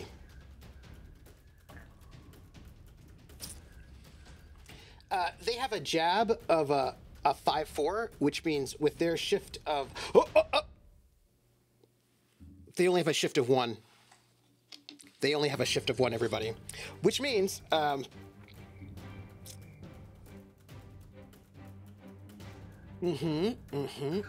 they don't get to they can't do it. They can't hit me because they don't get to use the shift. Or let me make sure. I want to make sure. I don't want to cheat. I want to make sure that they can't use that die, because if they can, then I'm sad. It's a timer. I can use the combat fatigue and shift adjustment platform.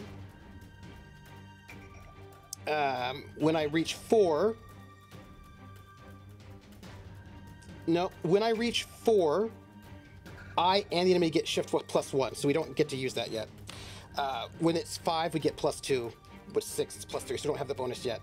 So Shift one. Bloody sort of hands flinging at me, diving over where this this corpse in the slab is. But I back up, moving away from him, making sure that I keep my big, knobby, heavy mace in front of me.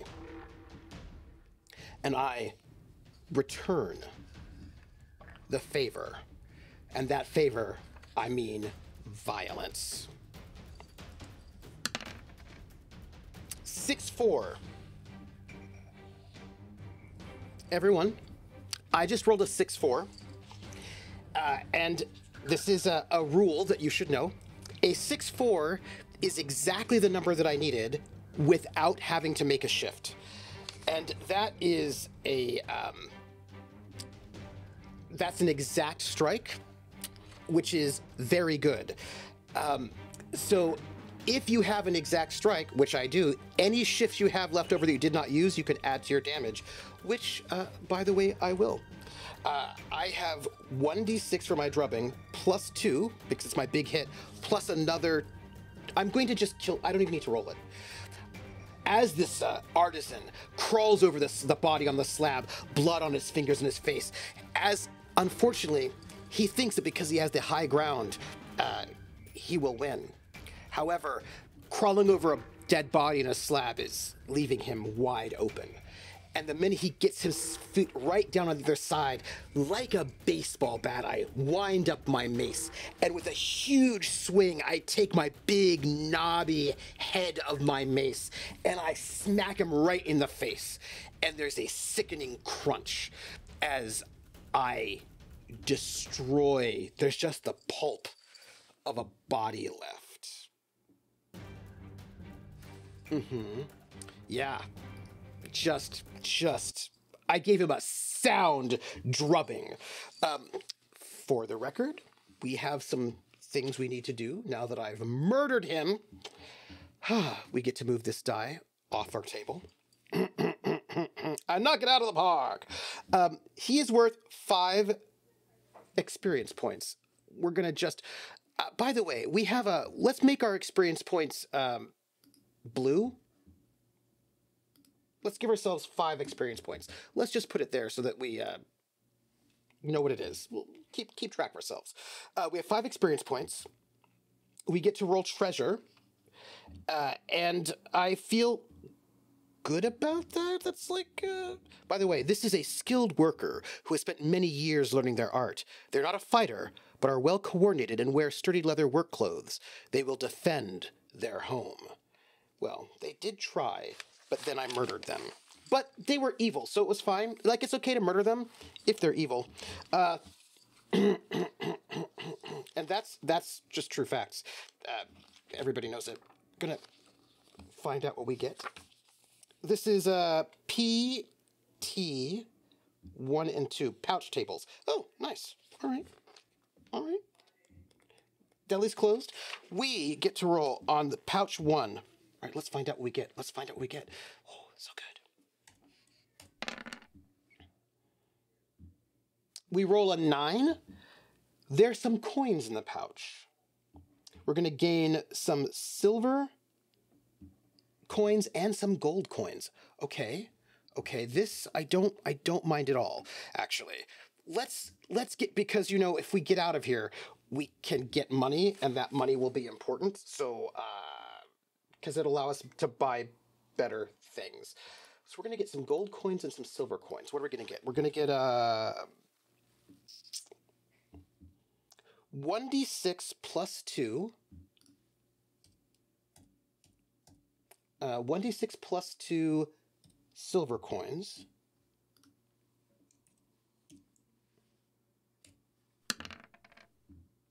Seven. Ooh, that's good. Hey, we got 7 silver coins, everybody. This is really good.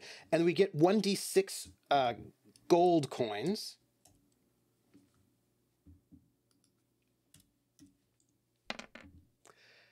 Three gold coins. You know what? I mixed them up. Don't worry. We'll move it over. But also, because it's an artisan, we also get 2d6 silver coins, which, look, I feel like we're going to need the money. So Only 3. All right, we've got 10 silver coins. I will accept it. But we do get to roll some herbs. We're going to get some herbs. How much meat do we get? That's a very, very good question. That is also somewhat disturbing in the best way. And I approve of it, actually. We're going to get herbs. We get herbs. By the way, you can use herbs for healing potions and the like. Let's see, what do we find? We find... Let's look at our herb potion. Now, I'm going to tell you, I think what would be really cool is if I'm going to try to go and turn some of these things into rollable tables so we can just, like, click buttons and rather than having to look them up, which I'm very excited about. I've got ideas about this. Herbs table. 15. Of course he had herbs. Dude may have been a cannibal, but he had good taste. Like, also, you don't want to eat human flesh without herbs, right? Like, that's just no fun. No fun at all. Herbs. 1d6. We find some Cathoto spines. We find some Cathoto spines. We're going to write that down because, look there, Muratani the pulp, because we might need it. Let's see. Let's make sure there's not a better place to put it. Large and heavy items, additional notes, loot, rations, treasure, magic potions. Okay, that's good. All right, so let's put down in here, we have some Cathoto spines. Cathoto spines. I ate his liver with some fava beans and a nice Chianti. In case you want to know, Cathoto spines, they do something.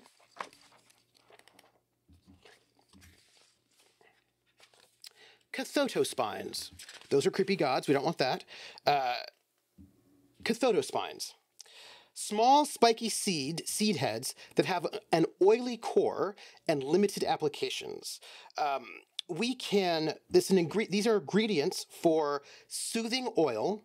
We need more ingredients, and also a flame jar, but we need more ingredients. So if we can get enough stuff, we can create a flame jar or maybe soothing oil, which I'm still about. Okay, that's the morgue. Oh, we should just note that our artisan is dead. So we make our way back out. Let's get our horror going back on again. Because it's a creepy dungeon. We make our way back out. We come to this door, one we haven't yet searched. We haven't explored. Let's see if it's locked. It is not. We step through. What will we find on the other side of this door? Well, let's roll some dice to find out. We find a 2x4 room with one exit. Okay, a 2x4 room with one exit. Let's zoom in, shall we, and get ourselves a 2x4 room. Let's give ourselves with one exit. Well, 2 across. I could go 4 down, or I could go 4 up. Let's go 4 up. One exit, right? So let's go 4 up. And let's have that exit be upward. Yeah, I agree with you, Roller. Let's go upward. I think that's the way to go. So let's go 2 across. 1, 2, 3, 4 up. Let's have the exit be here. And then finish our room like that. I am okay with this. I'm okay with this. By the way, this small shrine is going to have to go here. Let's move that so that we can, there. Okay. What kind of room is this as we step inside? Well,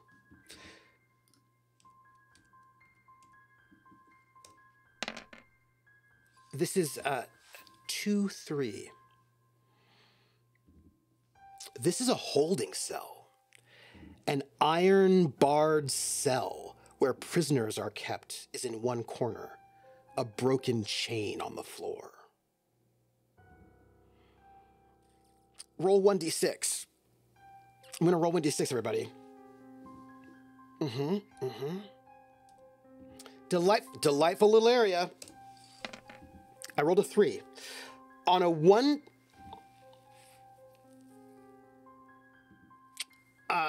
on a 1 through 4, the jailer is here, and I must fight them. Okay, so, yep. We need to find our jailer, everyone. I believe our jailer is going to be a little bit more difficult to fight than our artisan. Huge rat, huge spider, jailer. I'm going to get cards for us, by the way, just so you know it, because I like making things digital. And also, I feel like if I make things digital in a really cool way, like, you know, we'll learn stuff. Okay.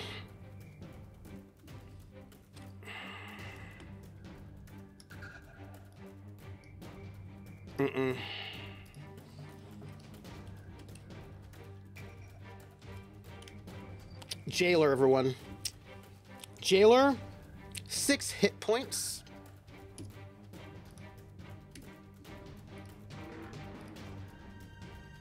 Yeah, okay. Let's restart our fatigue die, shall we? Okay.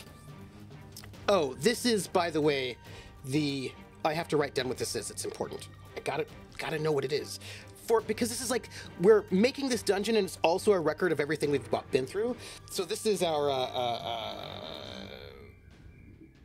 what is this? This is our, holding cell. I'm not stalling. Okay. Being a jailer has made them tough, but their skill in combat is limited. As they come forward, wrapping a chain around their knuckles, a mad look in their eyes. Yeah, okay, I get to go first, though. I get to go first. Now, I will note that I do have a scroll, but I don't want to use it yet because I feel like we're still in a pretty good position. So, let's see if we can take them out real fast. As this jailer comes upon me, I roll a 2-3. Ooh. Yes, I can do that. I rolled a 2-3, and I have a maneuver at a 3-2, which does mean I can use my 2 shifts to move that first one to a 3 and that second one to a 2, and that'll get me it. This, by the way, we are going to, excuse me. We are going to, Jerkin, this is a carving hit, as opposed to our drubbing. I need to write it down for flavor text. This is 1d6 plus 1. I don't get any bonuses, but hey, I'm gonna take it. I will take it. Okay. This jailer wraps his chains around his wrists, his knuckles, and he comes at me with a big swing. I dodge to the side, and I counter with my big, knobby mace. Oh, hold on a second. This sucks. He has an interrupt that if I get a 2 on my secondary dice, which I do, he gets to reduce damage. So let's hope I can roll well. I get a +1 though. I get a +1. 5. I come in, I swing heavy, I move to the side as he comes at me with a chain, and I have him to rights. As I swing, he knocks me with his elbow, knocked me off balance. I still hit him with my mace, but I don't hit him as strongly as I expected that I would have. He's going to lose 3 hit points. But now it's his turn. And he's a better fighter than that last guy. So, he rolls a 1 and a 2. No. Nope. Mm-mm. He comes in to sort of punch at me. I sort of dodge back to the side, and I steel myself to maybe take him down before he takes me down. And,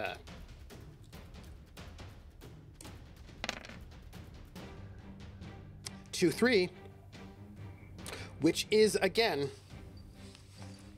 within my shift to get what I need. Again, less damage, but I will take it.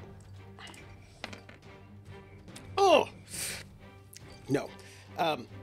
This guy, he's got good armor. I have him. I know in this moment I'll be able to stop this jailer, and maybe I can find that woman's father.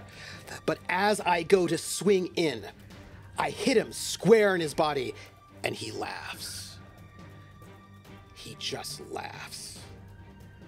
And with this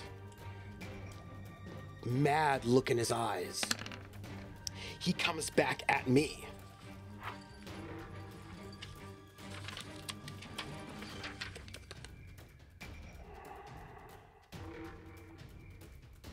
You only have shift 1. You can't do it. He's got a 5-1 and a 3-3. And he swinging his chain. I dodge. And I know that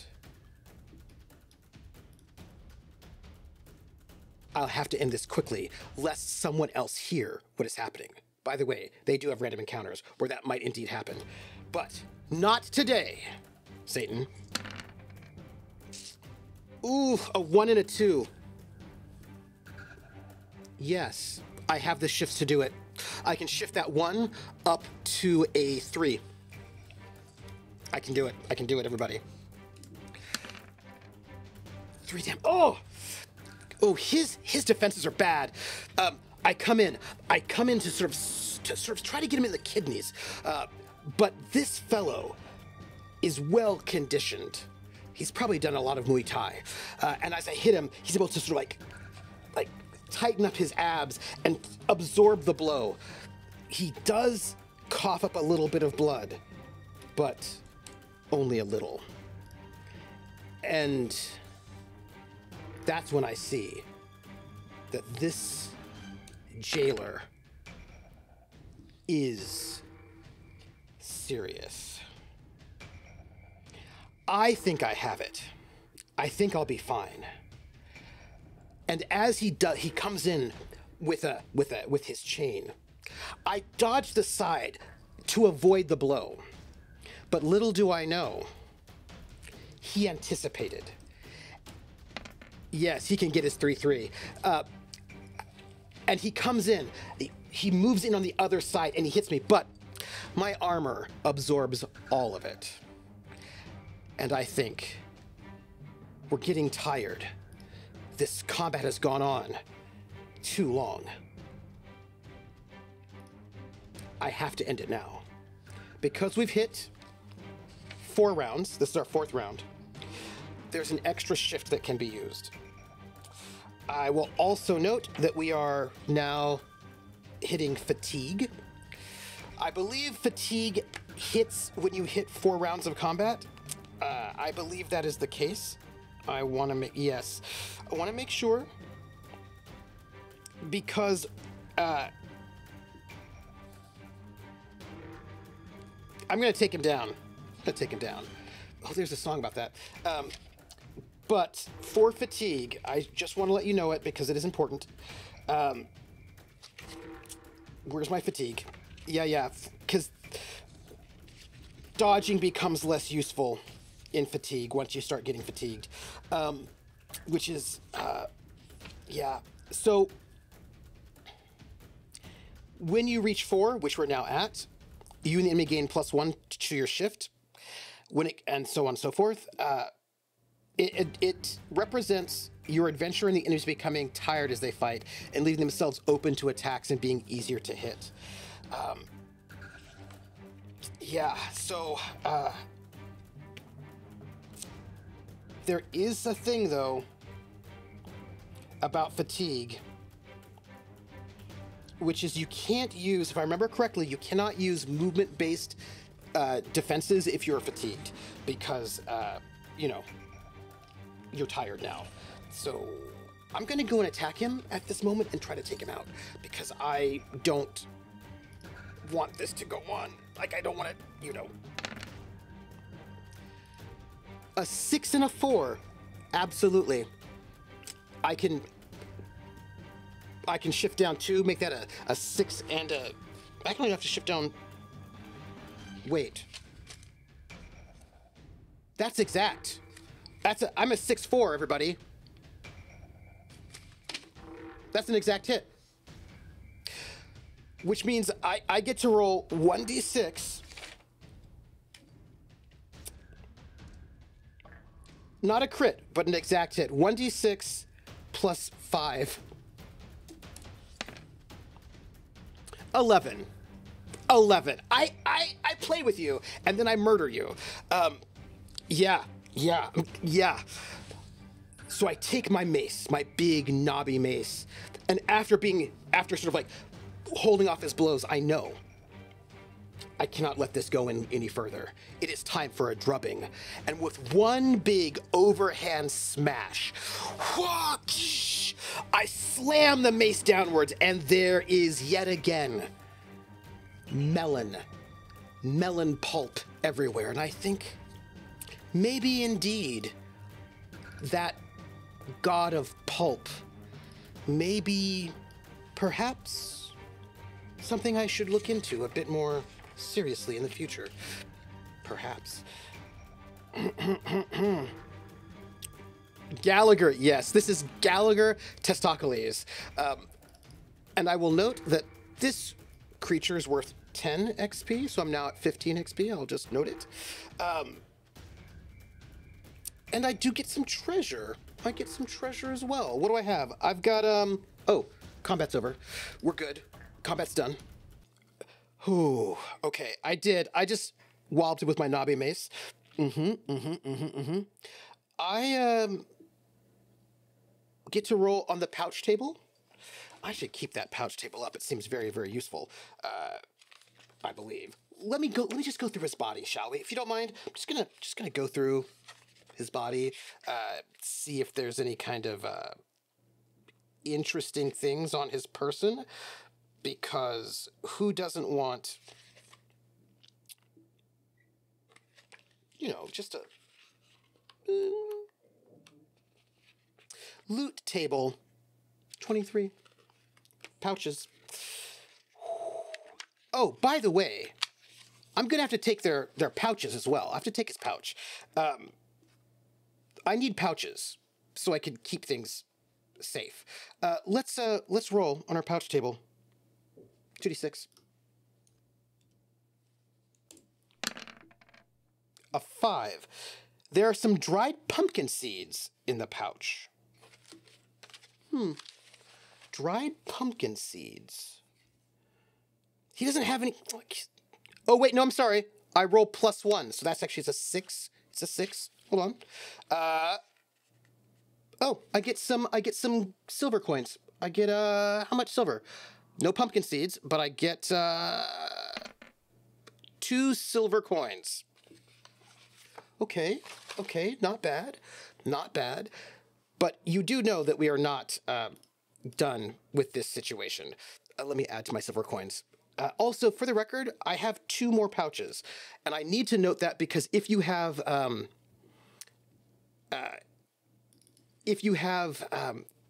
herbs, you have to keep them separated. So I've got those things all in separate pouches. That's important.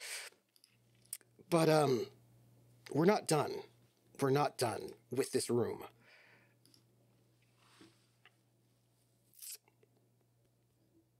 holding cell. If I survive, I roll on the encounter table. E and P. Encounter table. So, hey, I want all those pouches. Encounter prisoner table, ENP 1. Okay, let's see. Let's see. There's a prisoner in the holding cell. Could this be that woman's father? The woman who said that her father had been captured. Let me investigate. I roll a 10. Shackled to the wall, a thin man pleads to be freed. Of course I'm going to free him. He runs back the way I came. However, I get to roll a 1d6 to find out, well, it's the dad. On a 1 through, remember we wrote it down, on a 1 through 3, it's the dad. On a 1 through 3. Oh, not the dad. He is not the father. It's a bummer. Are you, old man, a woman, she ran out of here, young, she said her father was captured. Are you the father? I said I swore that I would rescue him. No, young man, I'm not this girl's father. He must still be somewhere left in this dungeon. I hope that you can find him. I, for my part, am leaving this dungeon post-haste. And the old man, you know, he leaves. But I do have L1PR. I believe I need to make note of how many prisoners I free. I think it actually matters. I think this does something important. L1, LMN. Yes, I think we should note this. You know, there is an easy way for us to note this, actually. Meeples. Let's make prisoners white, because they are the father's another term, because, you know, they are what do you call them? Non-combatants. They're non-combatants. By the way, holding cells have, oh no. Hi, everybody. You know, when you go into a room and you find out what kind of room it is, you also find out what kind of doors you have. This room has reinforced doors. So we're going to just add some reinforced doors to the situation here. We have a nice reinforced door here. And to give ourselves a reinforced door, the little symbol we have, right, is this one. Oops. That wasn't it. I think I need to do freehand. Yeah. Oops. There we go. Well, all right, he escapes the holding cell. This is not by the way, holding cells are not unique. Let's check the door. We'll check the door. We'll see if it's locked. It is not. It is not locked. We are going to make our way out of the holding cell, and see what else may befall us. I know what I'm doing for macros later. We come upon a 6x4 room with 3 exits. All right, we have to draw this, everybody. Let's figure out how we want to do it. H-I-J, 6x4. Okay, 6x4 with 3 exits. We could favor the left to take up the most space. 1, 2, 3, 4, 5, 6. Yeah, it's tough. Why don't we, it's 6x4, so it's going to take up the entire, okay, so here's the thing. It's going to take up the entire, so we're actually not going to get 3 exits. We're only going to get 1 exit because we can't actually get anything in here. So let's, yeah, let's leave the most room we can on the right. let's take, look, we're just not gonna be able to get the exits. So sad times for us. Let's go here and 1, 2, 3, 4, 5, 6 to here. Oops. And then we're gonna go up to here. Yeah, we only get one exit. So sad for us. And let's put this exit up top. I feel good about that. Let's do that. This is the room that we find here on the first level. By the way, if I had that, you know what would be really cool? You know how like in the old school maps, they'd have little hash marks for all the areas that are solid walls? I would totally do that. That would be awesome. Well, let's find out what we have, what's in this room, shall we? Oh no, we only get the exit that goes down in the last room. A 4 and a 6. Interesting. Okay. We go through this reinforced door that was right by the holding cell. And we come upon a room that has 3 rough tables, a few chairs and stools, which stand next to a wooden bar. We've come across a canteen for brigands and evildoers. A canteen because I feel like after they torture people and then cut them up, they need like some rest, you know what I mean? They need like a nice drink, they need to hang out, and this is a unique room. And Krellin, you are correct. It is a canteen full of bad guys. It is not empty. The barman, as I walk in, I'm like, where am I? And there's this canteen, and the barman behind the bar yells, "Hey, what are you doing here?" And he attacks, and I also there's a barman and also a patron, and I'm gonna have to fight them both. As a matter of fact, that's what I'm gonna have to do. Fight both of them. Let's give ourselves some meeples, shall we? By the way, just for future reference, I want to make sure we have these nameplates up. This is terrible, terrible business for me. It's fine. Let's get two of these meeples here. It's terrible business, this. I have to fight 2 people. Yeah. So I've got to fight a...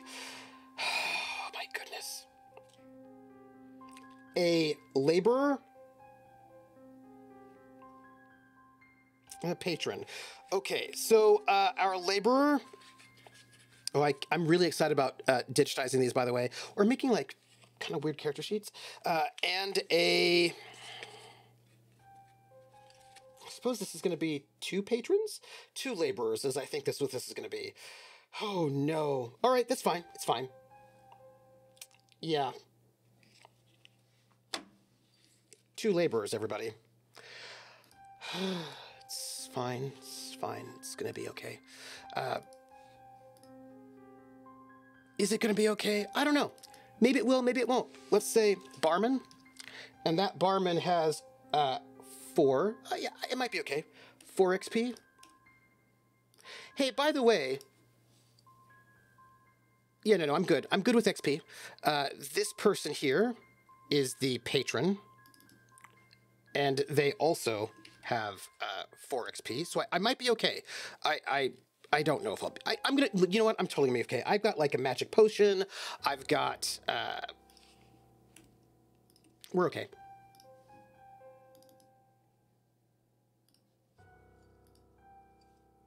I don't think I'm union busting. I think that these are like not good laborers. I think that they are non-union laborers. I don't think they believe in unions. This is what I'm trying to tell you. Okay. All right. These people are poorly equipped and unarmored, which, well, we'll see. let's start our fatigue die at 1, and let's get some combat in. But here's the thing, before we start it, there is a thing that I did not look up that I do need to look up, because, yeah, I'm attacking scabs, which I think is fine. There's more than one of them, and I feel like there's a rule about this in combat when there's multiple people. And I just want to just check it out. By the way, we're in the canteen, and the canteen has wooden doors. Just so we know it. We get some wooden doors on our canteen. Let's put those right over there. Okay. Secret doors, tracking back, resting on stairs. I am shooting first. Are you kidding?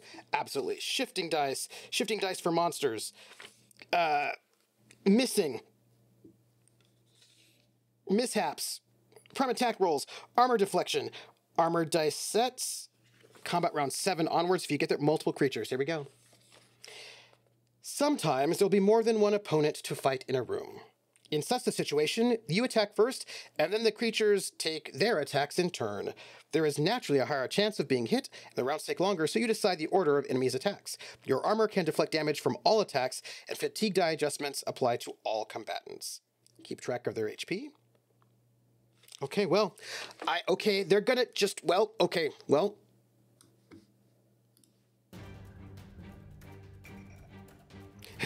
Ascot was like, I'd be more concerned that this bar is attached to a morgue and a jail with all this blood and gore. You know, I sort of feel like after they torture people, then they need some time off. I feel like that's what that's about, is what I'm thinking. By the way, just for the record, I want this to be a little bit... Rolling 2d6. I'm going to make a macro because... I just think this will be easier. Give me a 2d6 macro, which is, that's a 2d9. That is not a 2d6. And it'll just be like a roll 2d6. Show as a token action, save those changes. Great. There we go. Just makes it easier. Hey, critical misses. Here we go. I'm going to go after the patron first, because the barman's on the other side of the bar. So seeing these two people call the alarm, I rush into the room and I immediately attack the patron who's getting up with his still mug of ale. Oh, I roll a 5 and a 6, and nope. As I come in, still not it. Sorry, folks.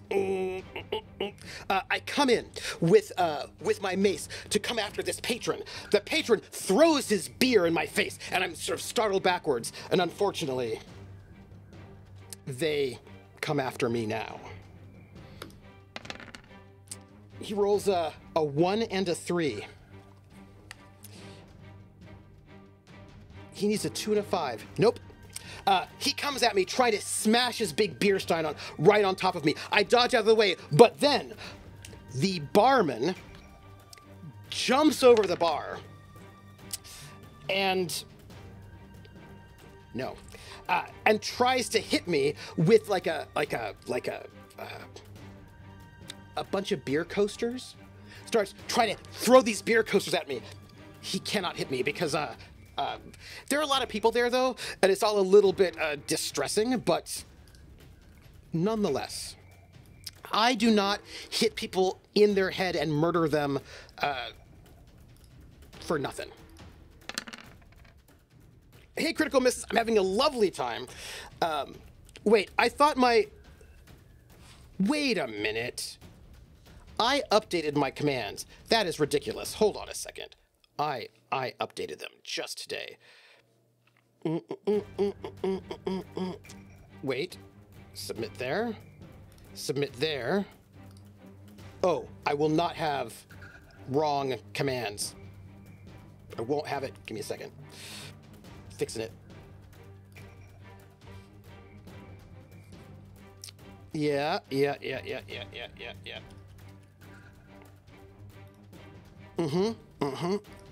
And?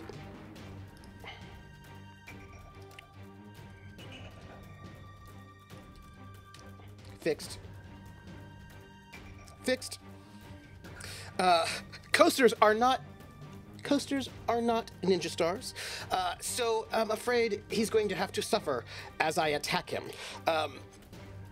Now they've got me surrounded.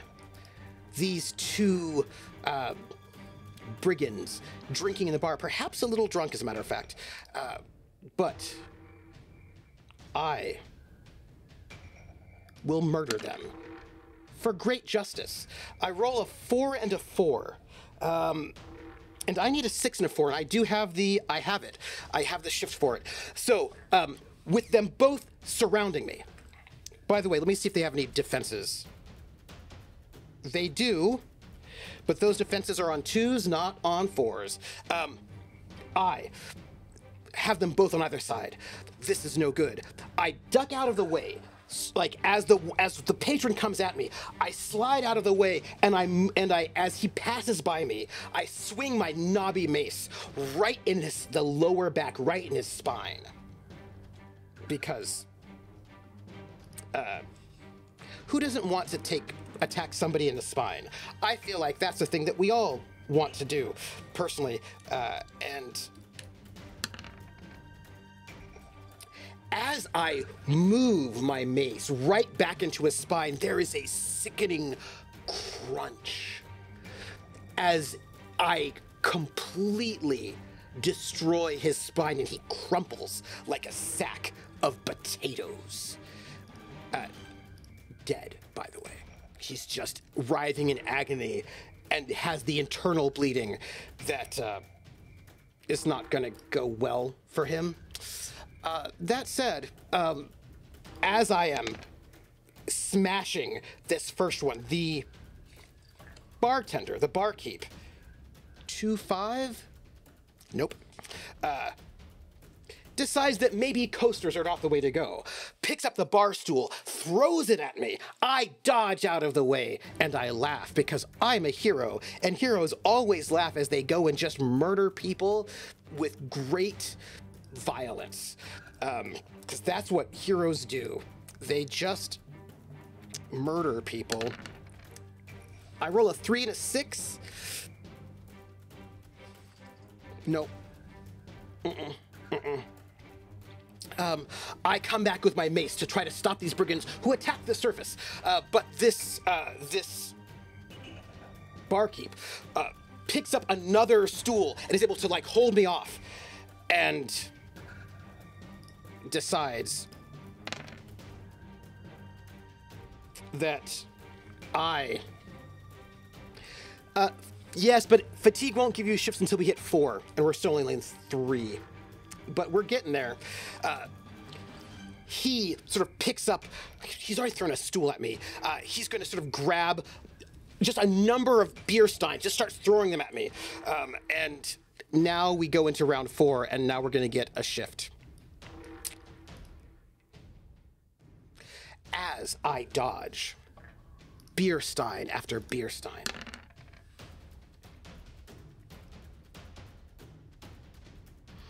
I move closer and closer, knocking beer stein with my mace, one at a time. This is going to be a drubbing, everybody. I rolled a 5-4. I can hit that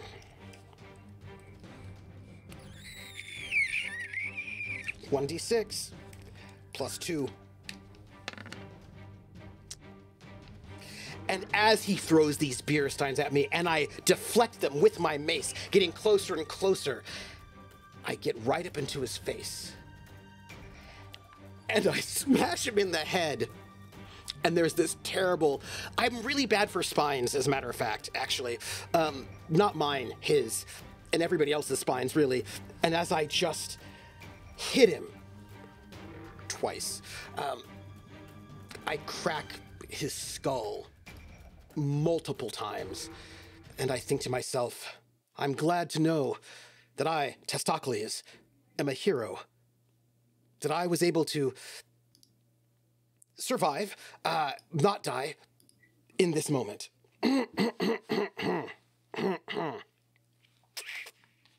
I know what you're thinking. You're thinking, that seems excessive, but it's not. I do get another 10 XP, though, by the way. I'm at 25.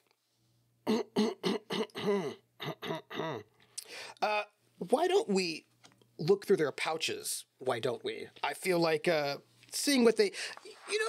after you murder someone, I'm going to just take up one of these sort of glasses of beer, these sort of big mugs of beer, and I'm going to just drink it as I rifle through their clothing, because that seems like an important thing to do. For the first... Murdering is thirsty work. It's thirsty work. I get to roll on their pouch -2. So let's roll a d6 -2 and see what we find. A 1. Nothing. The first one, the bar patron, pouch is empty. But perhaps I will have luck with the barkeep.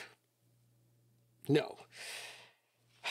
I look through their pouches. There's nothing. Just emptiness. Emptiness. Only emptiness. I shouldn't think about that. Instead, I get to roll on a table for the room itself. I will take those pouches, by the way, because you need them. If you do not have the pouches, your life is going to be very, very, very sad. L1W. This is the warden's table. L1W.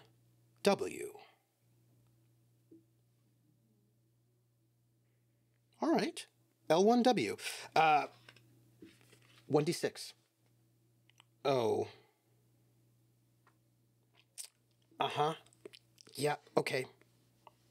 Sure, that's cool. That's cool. That's, just gonna roll 1d6. It's a 3. Yep. As I am looting through these bodies, I do find something.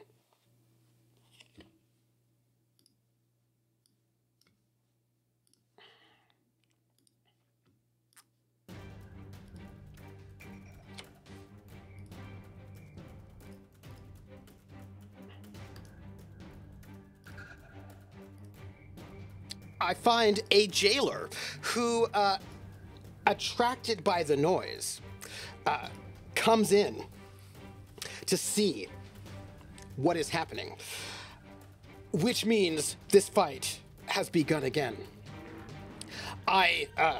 This jailer with the chains on his wrists, I quickly finish the drink. 3, 4. No. Where am I? Roll.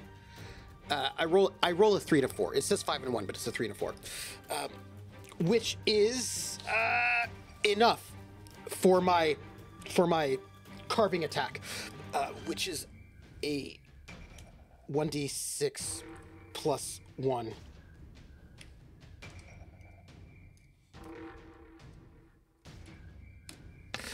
As he comes in, I notice him. I finish the drink and I bum rush him. I just come and just move in as quickly as possible, and I elbow him right in his solar plexus, which hurts him, but it doesn't. They have armors on 2. Yes, they do. And I just hit, yes, you're right. So I would have done, what is that, 4? Oh man, I only did 2 points of damage. Yeah, that sucks for me. They have armor on 2s. Let me put that 2 back in. Yep, they have armor on 2s. And they have good armor on 2s. And as I try to knock him down, he absorbs the blow. He's a little knocked back, a little winded, but he is not down.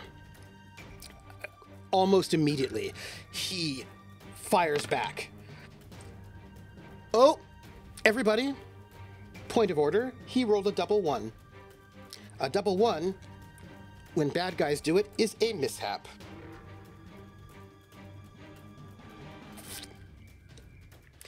He swings his chain at me. He does all this like really fancy work with the chain. He unwraps it. He starts swinging it around to show how incredibly dangerous he is and how he's going to kill me with great, great prejudice. And as he's swinging this chain around, it gets caught in the sort of small, like, chandelier on the ceiling of the canteen, and it's stuck there. And that is all I need to know. With the chain stuck, I come at him twice. I get an extra attack this round, which I am going to take. First attack, a 3 and a 4.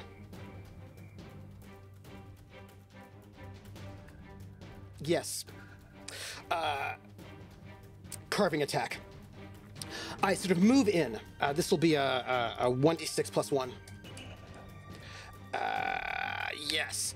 I come in. Oh! I hit him.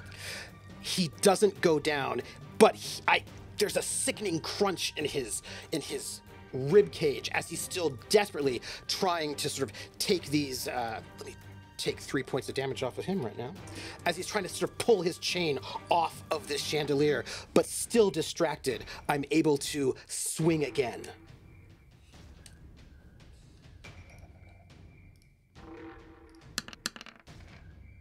Two and a 4. No. I try to cut the second swing, but he's able to just pull the chain out right at the last second and dance out of the way before I can hit him. And he's mad. He's bleeding. He's injured. He's cornered. He's caged. He knows that if he doesn't take me down, I will take him down. However, a 5-4 is not going to give him anywhere near the 2-5 that he needs. And as he comes to swing at me with this big uppercut, I move backwards, taking us into round 3.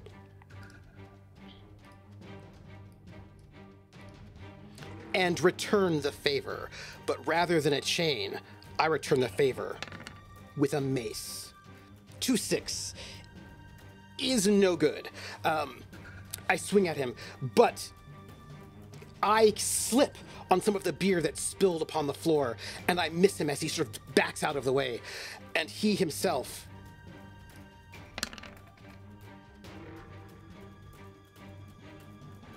two, 3. Nope. Close. 1 off. Next turn it would be, but this turn it would not be. He snakes the chain around, and I'm able to sort of like catch it with my mace. Now, mace and chain are in great, are locked inside, and we are now getting tired. It did not deprive him of his armor, but I got 2 attacks at once, and the last attack I had was on a 4, so it didn't get the 2, I don't think. Yeah, I did a 6-4, so he only gets armors on 2s.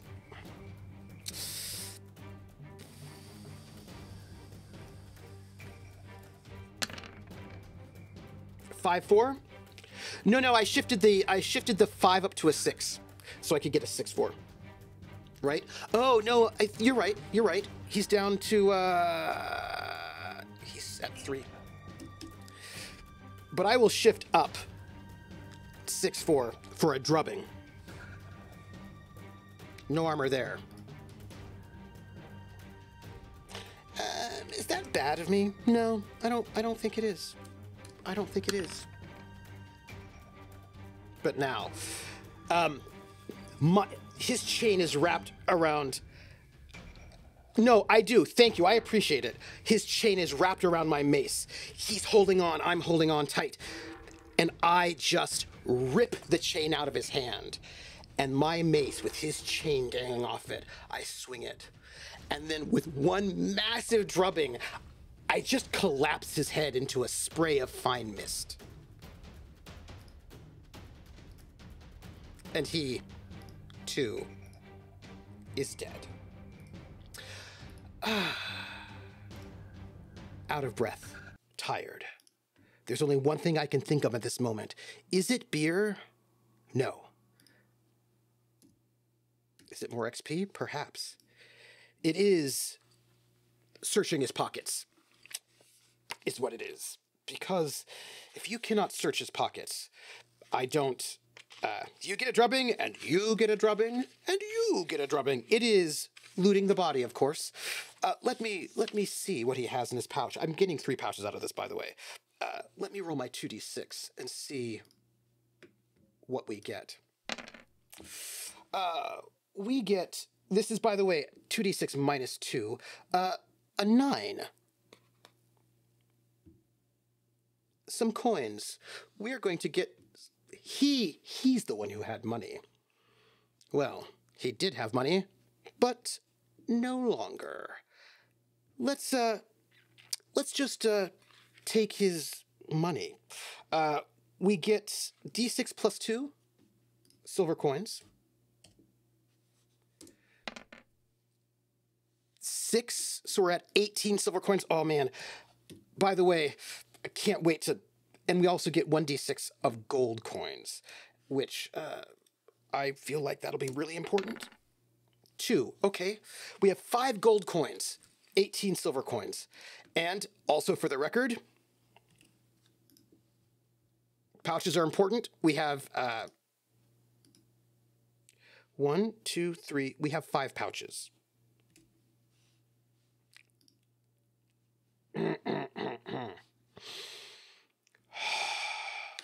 Everyone. Let's see where this dungeon will take us next. We just have to check to make sure that the doors are not locked. Doors, are you locked? A 5. These are wooden doors, so it's not locked. We sneak through this door. What do we find as we open up this wooden door and sneak through? We find a 3x2 room, which is considered a small room, with no exits. Okay, interesting. A 3x2 room, small room, with no exits. What could be in here? Let's see, actually. Well, it's 3x2, so, let's, well, 3x2, I guess. No exits. This is, a small room, so we have to use the small room table. We've been using the regular level 1, table, but now we are not. We're going to be using the small room table, and I don't know what that means because we haven't rolled on that one yet. Let's find out if you want to see what it looks like. Here's our small room table. And I am, well, we're going to roll it. We're going to find out what we get. Oops, sorry, I just deleted my room. I've got to go back in and put it back in there. Give me a second. Come here, Pinline. Go. Here. There we go. There we go. It's it. Okay. 2d6, everybody. Also, you should be in the front of everything. Okay. It's a small room, so it's not a d6-6. It's just a 2d6. This space is too small for to be a normal room, but it's not a corridor. All exits are archways. There are no exits. We rolled a 6, which is a Maduva statue. Oh, there's a rough statue of Maduva here. Its form is twisted sinew. If you call for its favor here, you get a -2 to the roll. There is no space to make offerings. Okay. This is also unique. Let's write it down, though, so we know what it is. It's a Maduva statue. Well, we should look up in the book to find out about the god Maduva, because maybe the god Maduva is awesome, and maybe the god Maduva we can't give offerings, but what we have here, there are,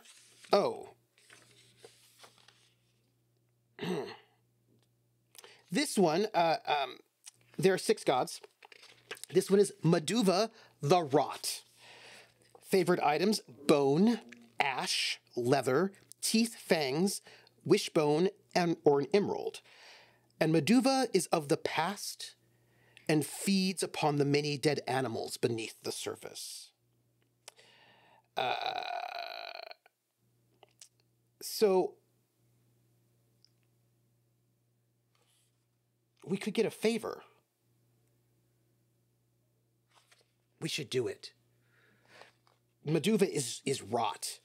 So I think we should try it. Now, I will note that I have never before tried to get the favor of one of the gods. So we're going to look up the book and see what it says. The book is so small. We'll just find it. It'll be great.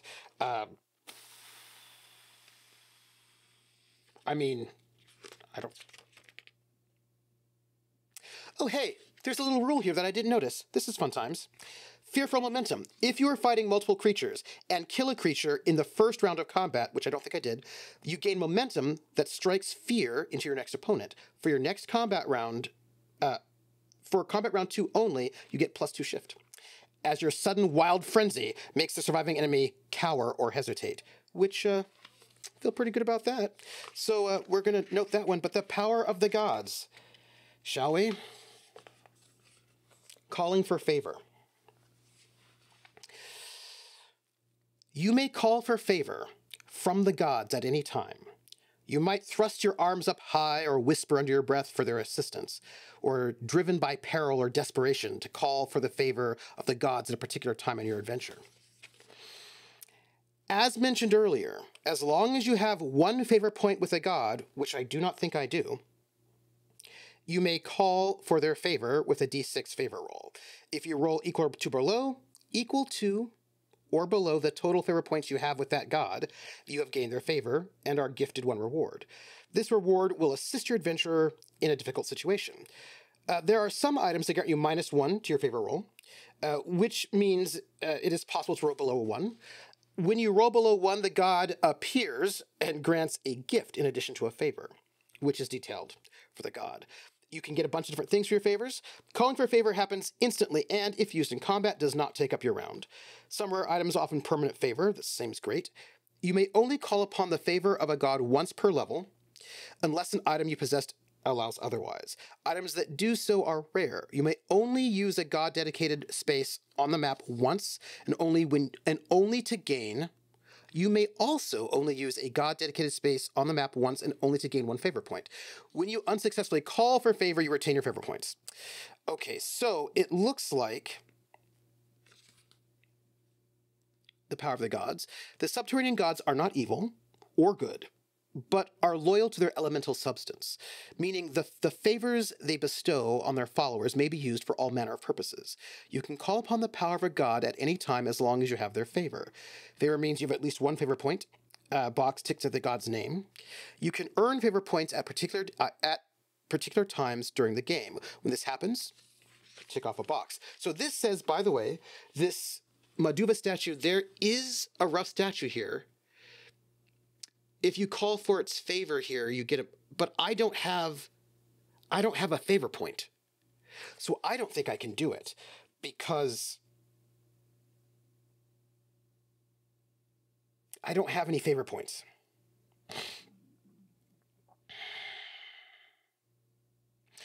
Oh, now it does say here, this is a god-dedicated space, right? Which means you can...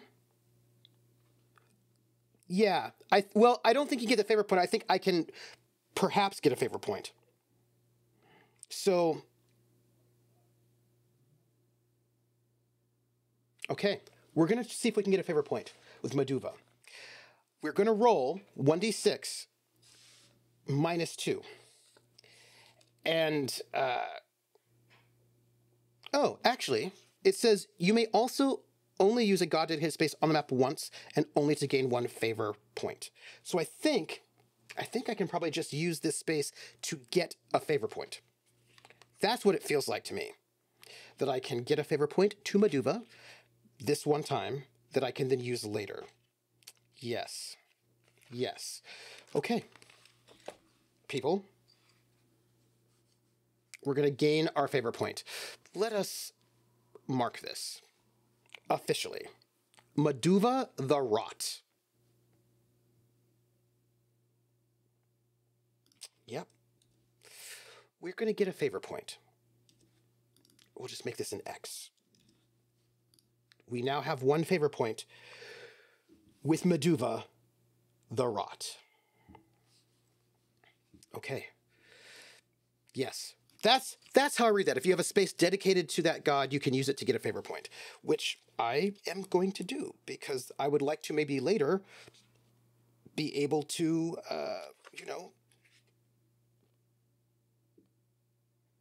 Yep. That's what I'd like. Okay. We need to back our way out. Let's back our way out, shall we? What can we find? We're going to come back out this way. We've been up here. We haven't been here. I think we should go out this way and find what might be here. Am I wearing a nose prosthetic? I am not. I wish. That would be lovely. Well, shall we? Let's roll our 3d6 and find out. We come upon a 3x2 room with 3 exits. Interesting. I'm gonna just...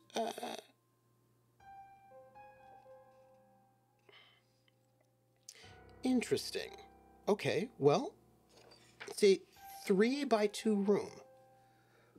Silly, how you doing? With 3 exits. So 3x2. Let's have this be... Okay, makes sense to me. This is what we do. We have our... We have one here. This is 3x2. This is how we do it. This is how we do it.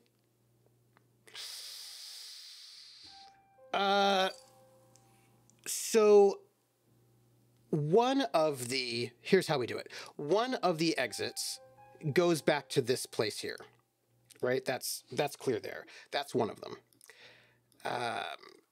This one goes up here. We need another exit. Let's have this exit be... Oops, pardon me. Let's have this exit go... Let's have it be at the bottom. Bottom? And this leaves us with, I think... I find it unlikely that we can actually join up anything here. So why don't we have this be what that room looks like. Hastily, we're doing this procedurally generated. It's a solo dungeon crawl RPG with procedurally generated dungeons. So we have 3 exits, one of which is going to go up there. But let's find out. It's another small room. Let's find out what kind of room it is. This is a... we get to roll 2d6, everybody. And we're going to find out what kind of room this is. What we have walked into, which... 4. Grakada mural. There's a large mural of Grakada here.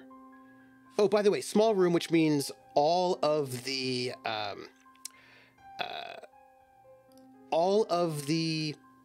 it's all archways is what we've got. So let me draw our archways. Oh, wrong one, pardon me. That was not it here. Here's our archways. And archway there. And we've got our archways here. Looks good. Looks good. Archways.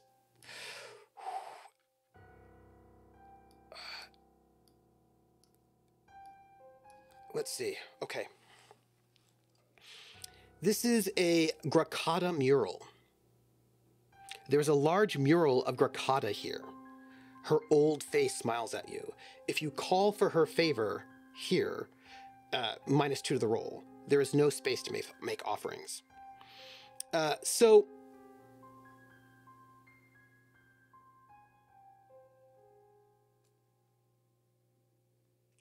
wall shrine, hold on. The wall shrine says, in the wall is a small shrine at which you can make an offering. It has a ledge to place items. It's dedicated to a god. Gain 1 FP if applied correctly. Yeah. So I'm feeling like you're not going to, yeah, I think you can only make the offering. I think it's only in those special spaces where you can actually get that favor point, so I don't think I have one. But let's make note. And by the way, we're going to take our Maduva statue back, our favor point back. But let's note, this is a Grakata mural. And I'm going to tell you what Grakata looks like, because I like doing that. Grakata mural. Hakuna Grakata? Yes. So this Grakata mural, what does Grakata look like? Grakata.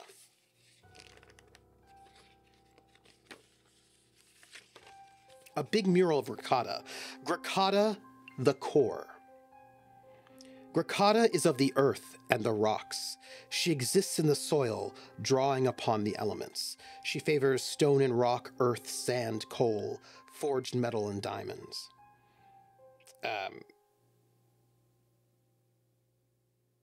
We might get, she's an old woman wearing a heavily textured shawl, upon which are clumps of mud. Her face is cracked and rough, like twisted lava. Would be great if I had a favor point, but I don't have one, but maybe I can get one later. But all right, it's okay. We have these open spaces. Going up there is not going to give us anything because we've been that way. We've been down this way. We're going to have to go this way to see where this part of the dungeon will take us. Let's see what we might find here. I do like a good... Y'all, I'm going to make some really sexy macros. It's going to be really good. A 6, 4, and a 5. So we're going to get a 6-4 room with 3 exits. Okay, I'm feeling good about this. A 6-4 room. Let's, well...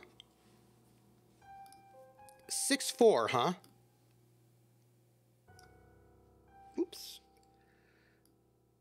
I feel like we're going out 6. Do you think we should go down 1 and then across?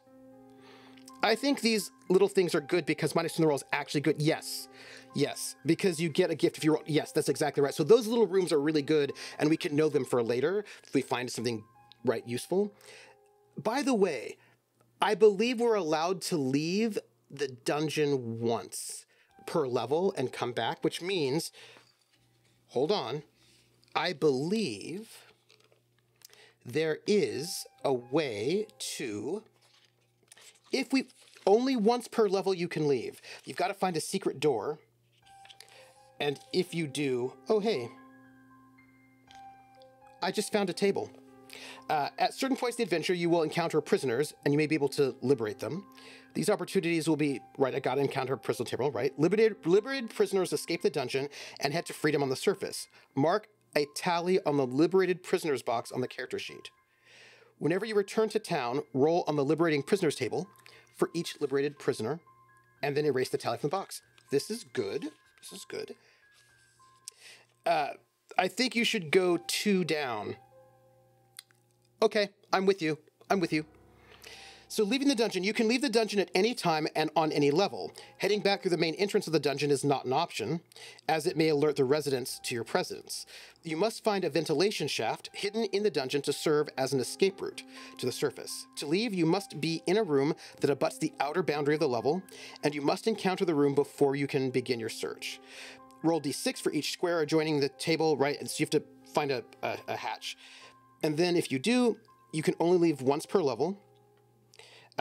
you can return to town, heal up, sell your loot, bury items, buy items that can help you in adventure.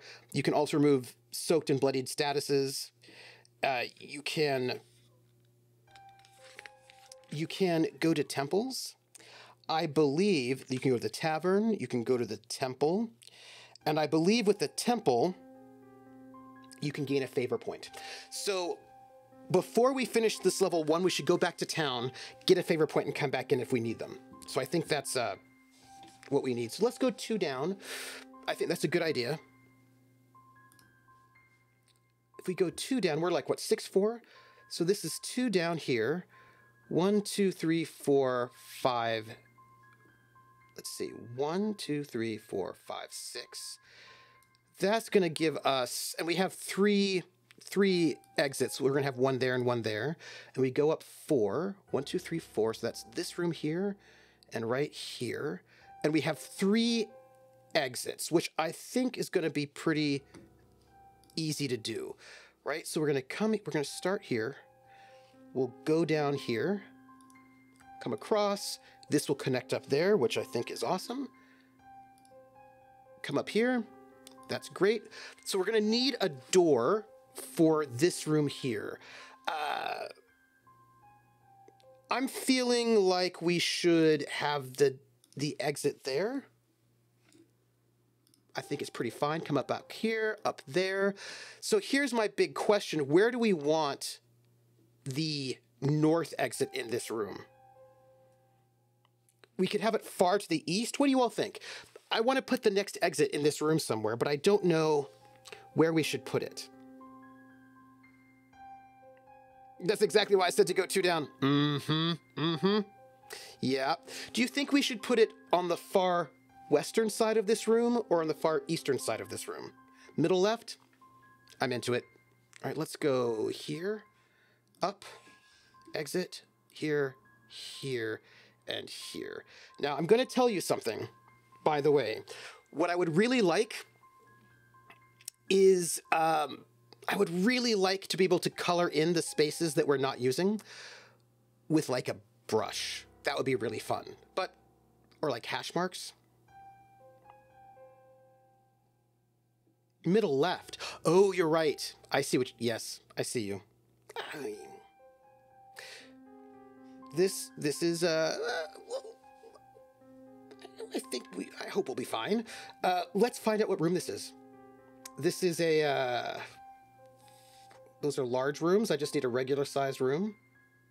Here we go. What do we find when we come into this place? Oops. Okay. 2d6? D6, 6. 4 and 5. 4 and 5, we find a storage area. Okay. Okay. We walk into this room, and there are empty boxes and tea chests that fill the space. There are also sacks and bags.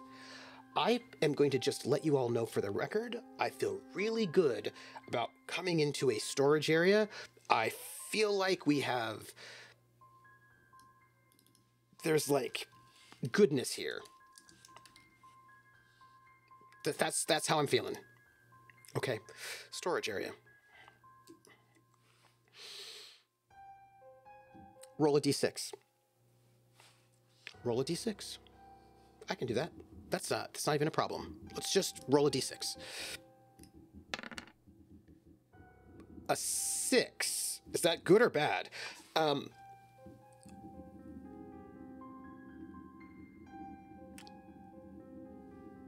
a 1 through 4, a random patrol comes by.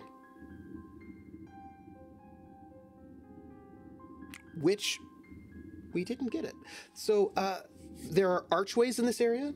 It's not unique, and we don't run into a random patrol. So I feel like we have succeeded in everything good, and we get to roll to see what we're going to search this. I'm just drawing our archways, by the way, because we're making a map. Also, I'm going to make this really beautiful later, in case you were curious. When? I don't know when, but I am going to do it. We're going to loot the storage. Yes, we are going to loot the storage, because if we do not loot the storage, then I feel like we are sad. And, man, I used to remember... Do you remember playing D&D and, like, doing all the mapping yourself? I do. We get to roll on the BT1 table. Let's see what we got. Blue. Not the interruptions. As long as we don't make noise, we should be okay. BT1. BT1. That's different from BTS. BT1 bag table. Oh. Okay. Okay. Bag table 1. 2d6.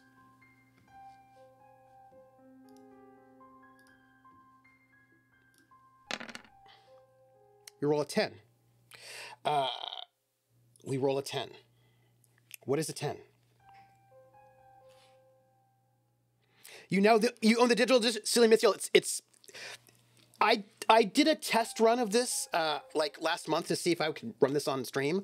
I'm going to make it better by having more macros and whatnot, but I did a test run, and as it turns out, I would say that I stayed up way too late doing it because it was like amazing. Guess what we find, everyone? By the way, if we roll doubles when we're rolling for rooms, we roll again, just so you know. We find a heavy sack. Testaklees.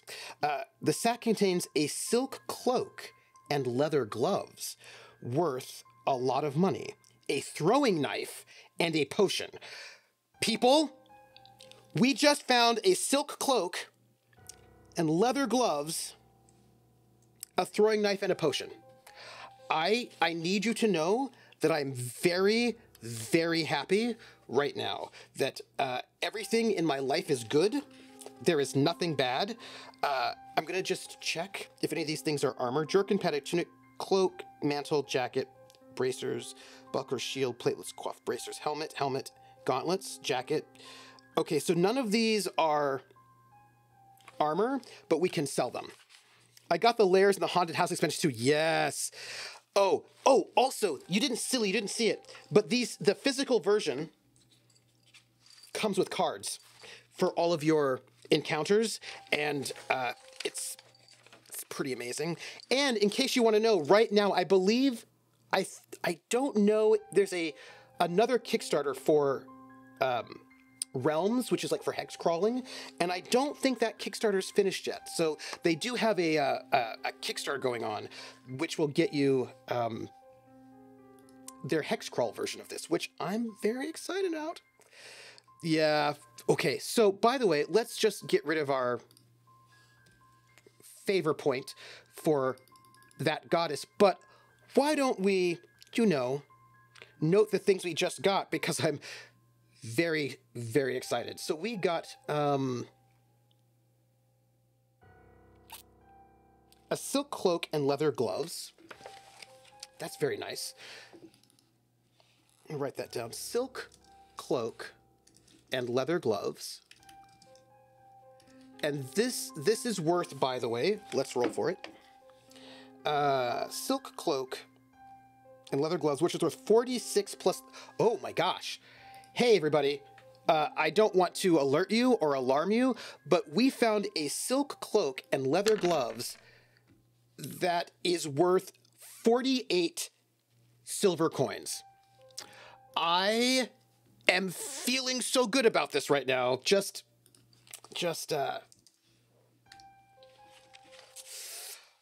1, 2, 3, 4, 48 silver coins. This is, you've been manually mapping Starfield chips lately because, oh, nice. That's not how you spell cloak. That's fine. That's fine. 48, okay, okay. Whew. We have a throwing knife and a potion. So I need to put down throwing knife somewhere because throwing knives are great. Throwing knife. Oh, by the way, we did liberate one prisoner. We need to mark that down because that's awesome. I'm glad we don't have pneumonia, because we could. Magic scrolls, magic potions, large and heavy items, small items, rations, loot, narrative moments. Actually, I got a silk cloaca. Well, you know, I am Testaklees, so of course it makes sense to me that I would. Let me grab not magic scrolls. Let me just grab not magic potions, treasure, small items. Let's just. Oh, you know what? This silk cloak and leather gloves are clearly treasure, not small items. Copy, paste. Let's just put this here, because obviously that's what this is. Oh yes, it is a side quest. Thank you. Hey Dad, side quest. We still have not found the father. We will find the dad. We will do it. I know we will. All right, so I need to put this, actually, I believe we have to put this up here. Our throwing knife. Throwing knives are really awesome, by the way. Throwing knife. The main quest, Critwitch, is to get to the lowest level of the dungeon, become a legendary hero, as is appropriate for old school dungeon crawling. I'm gonna just say that we have to roll for a potion, by the way, because we got a potion.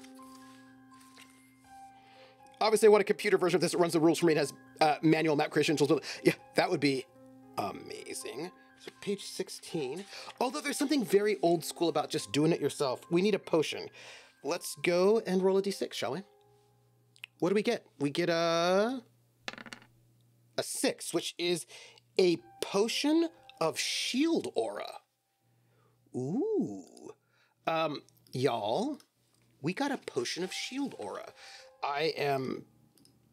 That sounds good. We've got potions. This is good. We're in a good position.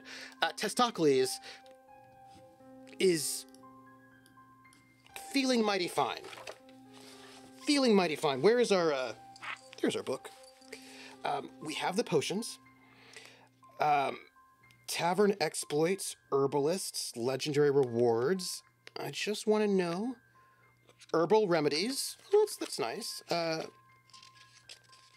Herbal remedies are not bad. Potion bombs. Room quick reference, which is very nice. Combat and magic.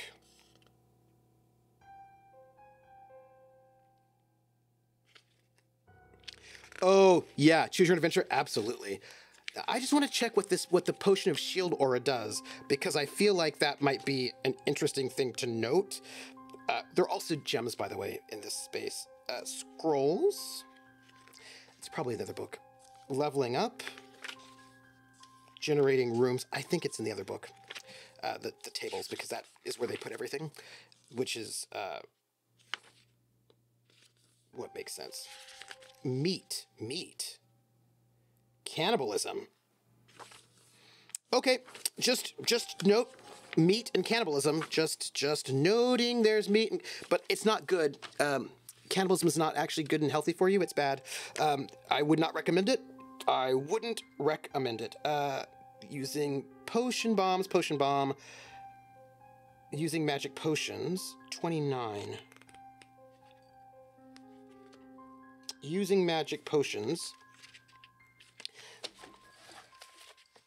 It's going to be here. It's always in here. Oh, do you know, potions?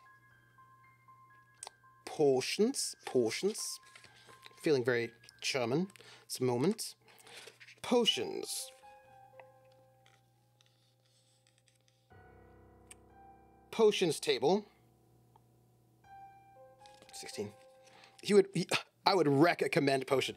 Yes. Okay, so we should just take our next step, because we're almost done with this level, by the way. I feel, well, look at that. We filled in a lot. I'm feeling pretty good about it. So we are in the storage area. That's good. So considering where we're at, we can go up. I feel like we should go up. Yes, let's do it. Oh gosh. Okay, let's do it. Oh, I'm gonna rock some macros in this, by the way. Oh, hey everybody. It was good that we chose to go up. We just rolled a 6-6-2. 6-6 means, well, it's doubles. We just rolled doubles. So,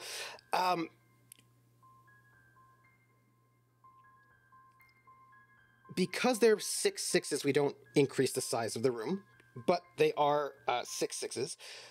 And we have one exit. So we need to make a room that is 6x6 with one exit. Do we want to 1, 2, 3? Should we put the room up against the other rooms? Like so from here? Or do we want to give space? What do you think? Because we can go. What do you think? Adjoining walls are good? Yeah, I think so too. And we get only one exit though. So let's see. Let's start our walls and see where we go. So here's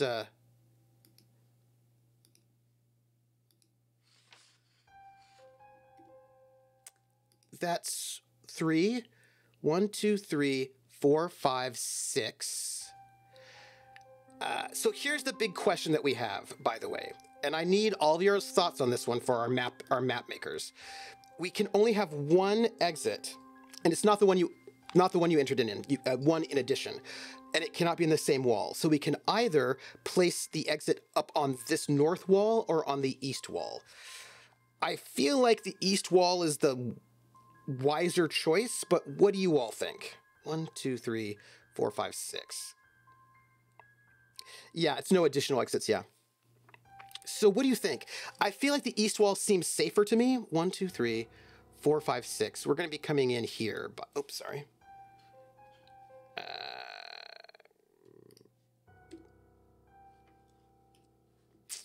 What do we think? This feels a little tricky to me. 3. East wall leaves more space to adventure. Go north, you coward! If we go north, I think we should go east. I think if we go east, we might have more chances of. And let's go east, like middle top, like this. If we do this, then that's 1, 2, 3, 4, 5, 6, and then we come over here, and this is our room. Okay. I'm into it. What kind of room is it? This is a large room, so we use the large room table. Okay, large room. So the map, it becomes canon. That is absolutely correct. So everyone, we're in this very large room. We get to roll on the large room table, which I do not think we've actually done yet before. And what do we encounter? We roll a 4. Did I draw 7? 1, 2, 3, 4, 5, 6. 1, 2, 3, 4, 5, 6, 7. You are right. I drew. No. All right. I've got to fix it. Sorry. It is. We are ruined. Let me fix that. Do you think I could just do?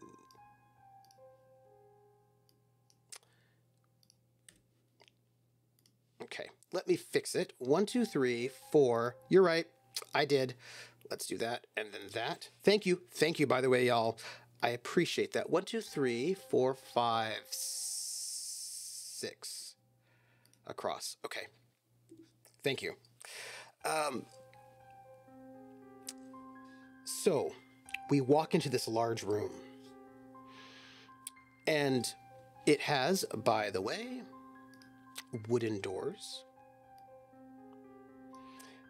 It is unique, which means there's only one of them here, so we cannot get this room again, on this floor, on this level at least.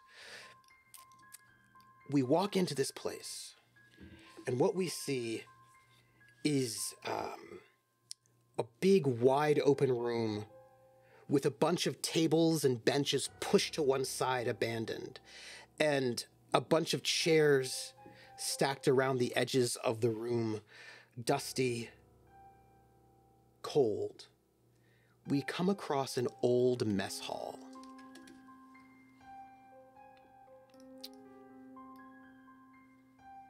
Yeah. Yes. We come across an old mess hall. But we also have to roll on our encounter table, is what we have to do. This is interruptions and the unexpected is what we have to roll on. Let's find out what kind of interruptions and unexpected things we come across. Okay. Rolling it. Here we go. 2d6. A 5-2. A 5-2. Okay, okay. There is, remember we're in the old mess hall. There's a chalkboard here that reads,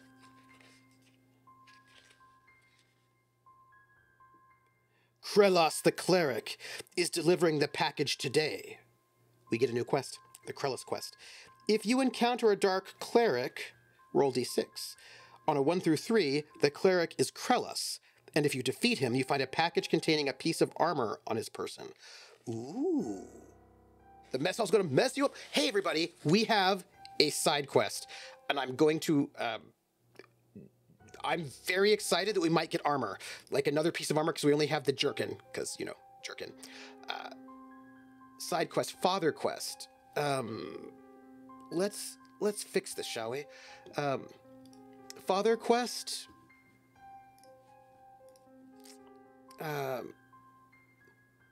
release mail. Let's get rid of all of these extra terms. We'll keep the if. If release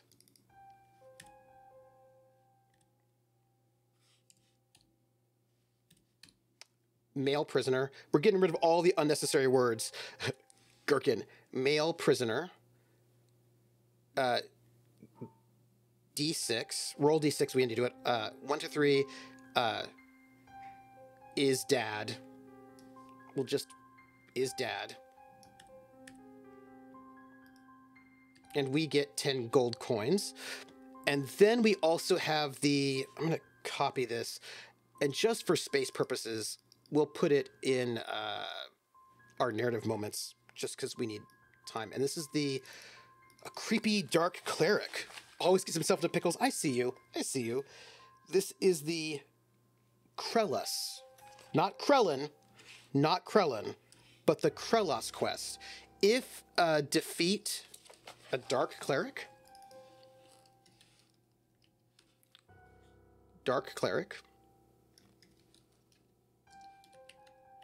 roll d6, and I think on a 1d6,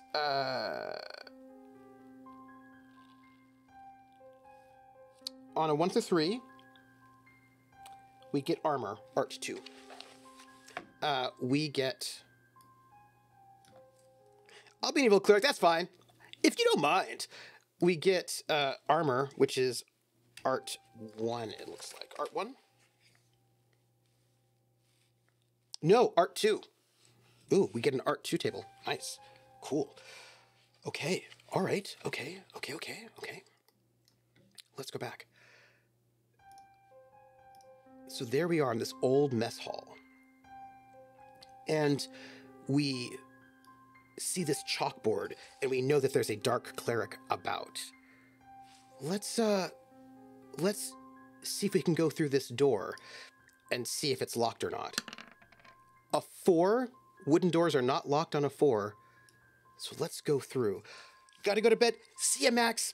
By the way, you can get to the end of the level when you basically run out of space, and then that last room is the room where you can find the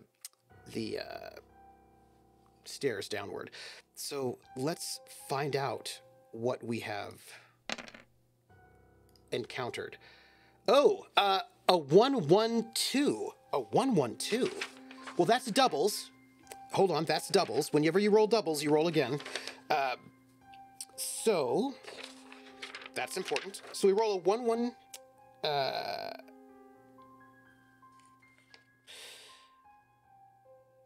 We're gonna roll again. 2d6. 4, 6, which makes it 5, 7. Yeah, we have a 5, 7 with 1 exit is what we have. Okay, y'all, we have to figure this out. We have a 5, 7 with 1 exit. So 1, 2, 3, 4, 5. So we're all the way across. 1, 2, 3, 4, 5, 6, 7. So I think that we should have the room go all the way up to the top and put the one lone exit that we have on the bottom. That's, I feel like, the best way to make the best use of our space is my thought here. So in which case we go 1, 2, 3, 4, 5, 1, 2, 3, 4, 5, 6, 7. Right? And then we go all the way across here. We're going to go down, and I think we should probably have our exit here. That looks kind of exciting to me. Boom. There we go. We have our new room. By the way, this is another large room because it's bigger than area 12.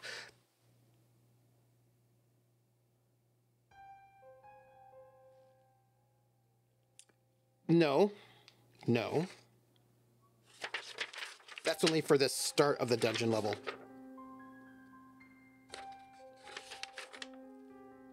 If it's over 32, which this definitely is. All right.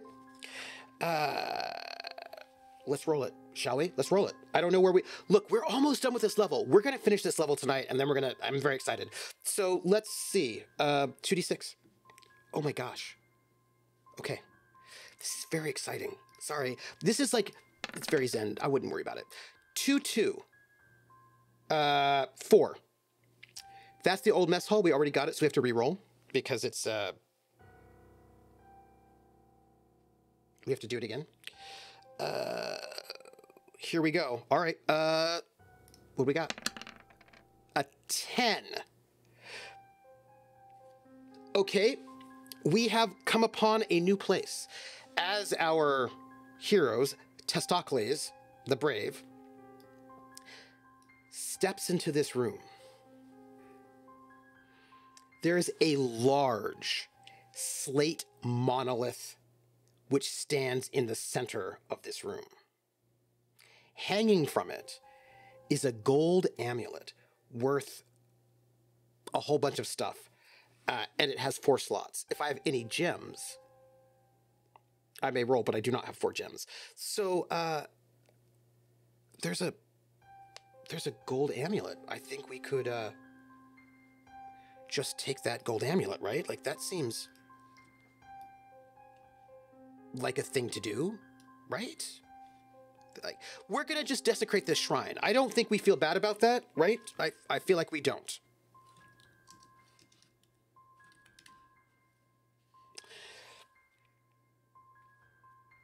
If I have 4 gems, I may roll on this thing. So yeah, we're gonna just do it. We're going to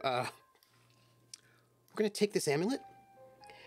It is, I feel like we're gonna have to take notes on this because I think this might be a magic item, or maybe you can do something magic with it later. So let's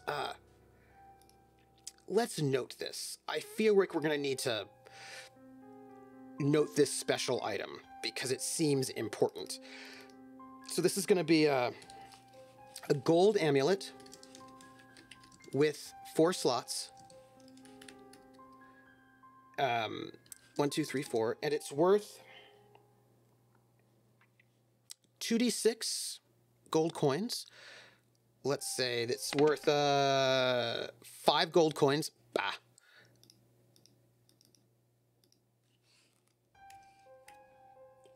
Five gold coins. And if we have 4 gems, roll 2, 3, 4 on GCT1. Well, there's a feeling bad about it, and there's just plain old constants for grabbing curse time. Yeah, it seems like it's fine. It seems fine. I feel like there's really nothing even to be worried about. I think we're totally fine. Great. Awesome. So that's us. And these are archways, so we don't have to worry about doors. Let us head down. Y'all, we've been on such a journey together, and we are almost done with it because there's not much of this level left. Okay. Let's step through and see what we find. We're almost done, everybody. Well, maybe it'll, you know what? 3d6. What do we find? We find a room that's 4 by 5 that has 1 exit. Okay. 1, 2, 3, 4. 4. 1, 2, 3, 4, 5. I think we should have this room connect up. It won't. We only have 1 exit though, right? Well, that's no fun. No, let's not do that. If we only have 1 exit, the exit should... No.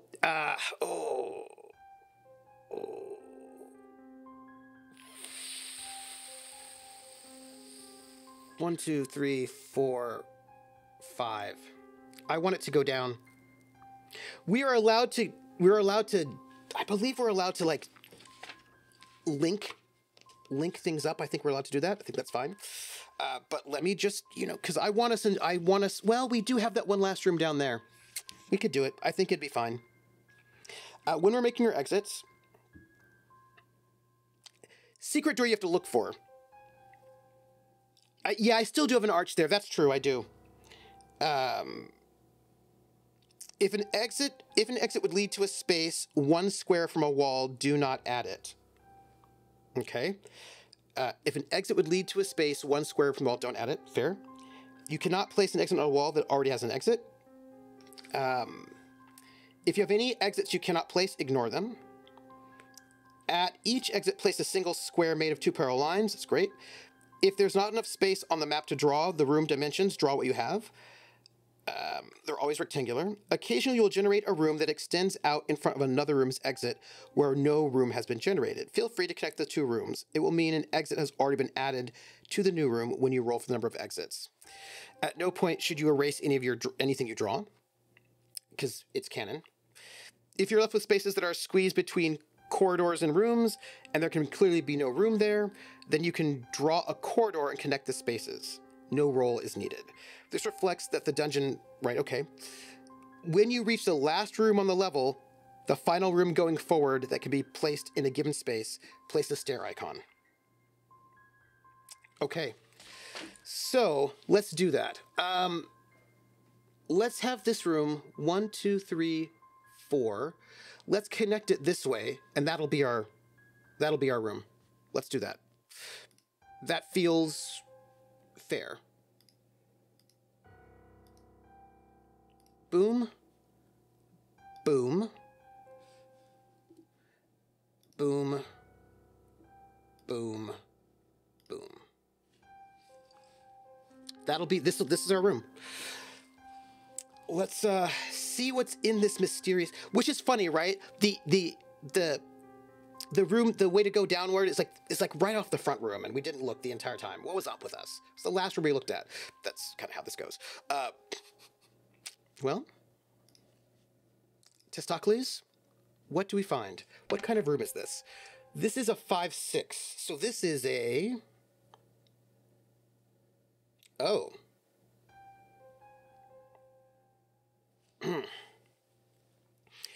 We, from this room with this, like, slate strange monolith, we go through these archways down to the smaller room, and we come upon a room that is just full of rubbish, that is just waste, garbage, piled high, huge sorts of just piles of garbage. And it's just garbage, stone, just all sorts of just piles and piles. It is a dump. It's a dump. So what we find? We find a dump right next to the storage area, which also makes sense, actually, I feel like that makes sense, that you would have a dump right by that storage area. But we do have to roll, because it says right here, you may rummage through the rubbish, which I would like to do. And then we roll on there's in no way going to be a problem roll. And our rubbish pile table, which we're absolutely going to do because we want to find good stuff. We are not pushing our luck in any way. 2d6. We roll a 9. On closer inspection, this is the burnt remains of an animal, and there are fragments of bone. Here's what's what. We're going to take it. We're going to take the burnt remains of the animal, and we're going to take the fragments of bone, because we might be able to give it as an offering to one of these creepy gods, because our gods are kind of creepy, and they like creepy things. So we're going to just add here animal remains and bone. Hey, Paradise Prod, how are you? What are you doing? What is new and exciting? What were you streaming before this?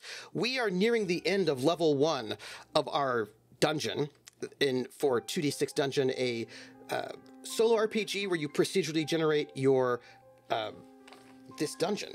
So tell us, Raiders, how did it go? What are you doing? And we found some animal burnt remains, some burnt offerings, and we are at this point in time going to roll for the interruptions and unexpected things. And I hope that it will be chill.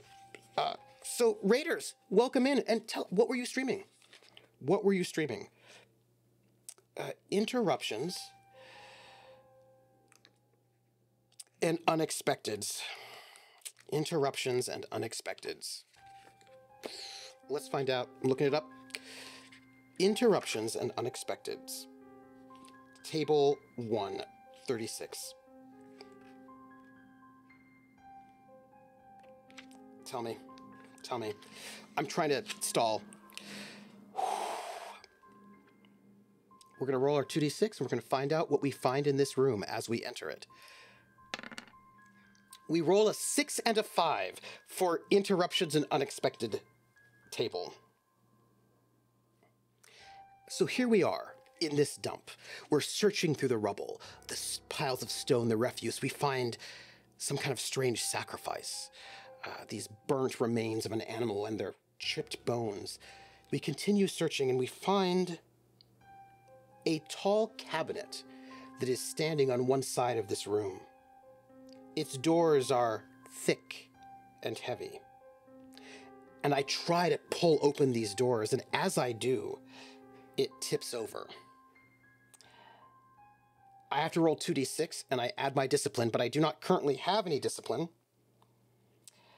I have to roll over 7, everyone. Okay. I have a scroll. But I don't think I get to use it just yet. Let's see what happens. I'm really worried. 2d6. I roll a 10. Everybody. I rolled a 10. I do avoid the cabinet. Otherwise, it bashes into me and I lose 2 HP. But I am lucky. However, I believe that that is noisy. And the thing about making noise in the dungeon is that if you make noise in the dungeon, like, you know, like a big falling over cabinet, I believe you have to worry about random patrols. I'm gonna just double check, because I do believe this is a thing that might have to be making sound. Oh no, that's only inventive usage, so I don't have to do that at this moment. Okay, good. Encounters? Objects? No, I actually do. Nope, I don't. I think I'm good. I think I'm good. I think I'm good. Okay. All right, overstat. I think I'm good. By the way, it says here, I'm just letting you know, offering to the gods. During your adventure, you might find a specific feature, such as a shrine, a fountain, a monument, or monument dedicated to the gods. Here you can gain a favor point. In general, you are prompted in the text when you can offer an item. You may do this once per dedicated feature. For example, you might place the item on a ledge. When you do this, you gain a favor point for the god. Add this to your character sheet. So, you can make an offering to get a favor point, but a number of the things that we found you could not do offerings on. They were too small. So you couldn't do an offering on the Maduva statue or on the mural because those were too small. But I believe, no, that's a really small shrine. Yeah, actually, I think the small shrine we could actually make an offering to. So on our way back out, we can put an offering there, because that room was big enough to make an offering if we have it. Yeah. So we almost get killed by a big cabinet, and that's all we get. That's it. So let's make our way out through this room, back up to the shrine, which we'll put over here. And if we have something we can sacrifice to her to make an offering, then we should be able to get a favor point with Muratani the Pulp. She likes like distressing things, right? But we do have some stuff, maybe? Perhaps? Let's see. Let's see what we have from her, because I'd hate to be. She likes blood, meat, leather, horn, dragon scales, and rubies. Blood, meat, leather, horn. Blood, meat. Well, we do those animal remains. I think we can put that down there, right? Those animal remains we have in the, we can put that in there, and we can make that as our offering in order to get a favor point with her. And I think we should do that. For the record, we are now officially getting rid of our bones, our animal remains and bones, in order to make an offering at that small shrine so that we can get a favor point with Muratani the Pulp. Oops, wrong one. Because I feel like favor points might be really important later. Yeah, here we go. That said, y'all, let's make our way to this other room and see what we find. This is perhaps the last room on this level. It is a 3x2 room with no exits. So this is indeed the last room. Well, that's perfect, isn't it? That's perfect. Let's build it, shall we? 3x2.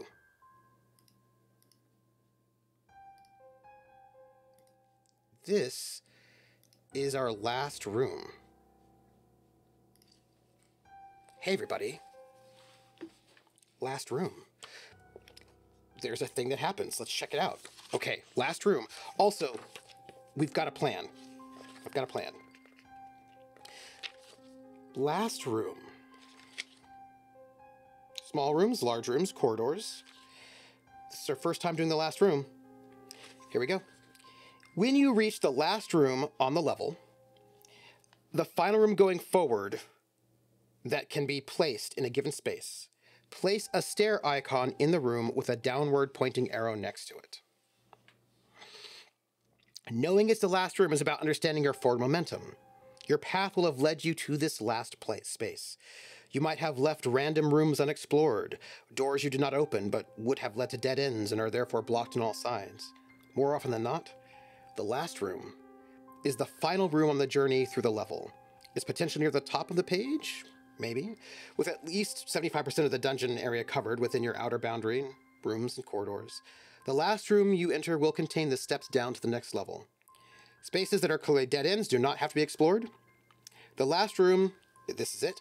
While exploring, you can, for clarity, if you like, color the spaces on the map that have no rooms or corridors. I would love to do that, but that's fine. So this is our last room. You glad you made it here tonight? I have your notification on, but oh, I'm so sorry you got anxiety. So sorry about that. You know what? You should always take care of yourself because that's the most important thing.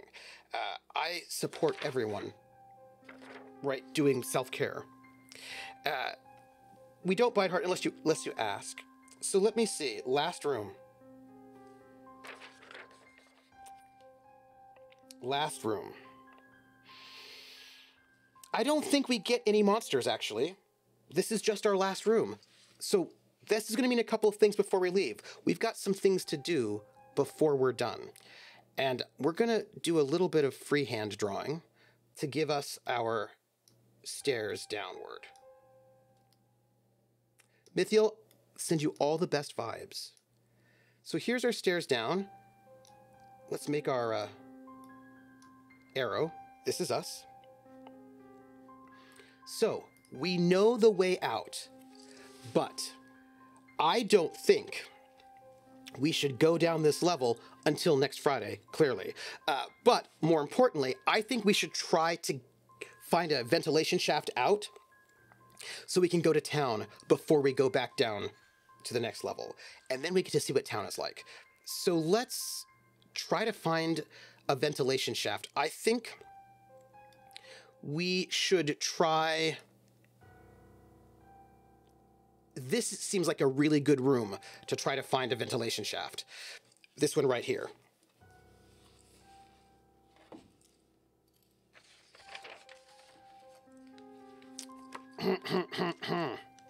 Leaving the dungeon. You can always track back, that's fine. They don't respawn. But you cannot backtrack. Oh, interesting. You cannot go up levels or use backtracking as a means of leaving the dungeon. Any new rooms you enter must be encountered as normal. You cannot backtrack if you have re-entered a level. You must push forward. So this is it. This is our 1-1. Secret doors. If you reach a point where you can go no further and less than 50% of the level is generated, then you look for secret doors. That's great.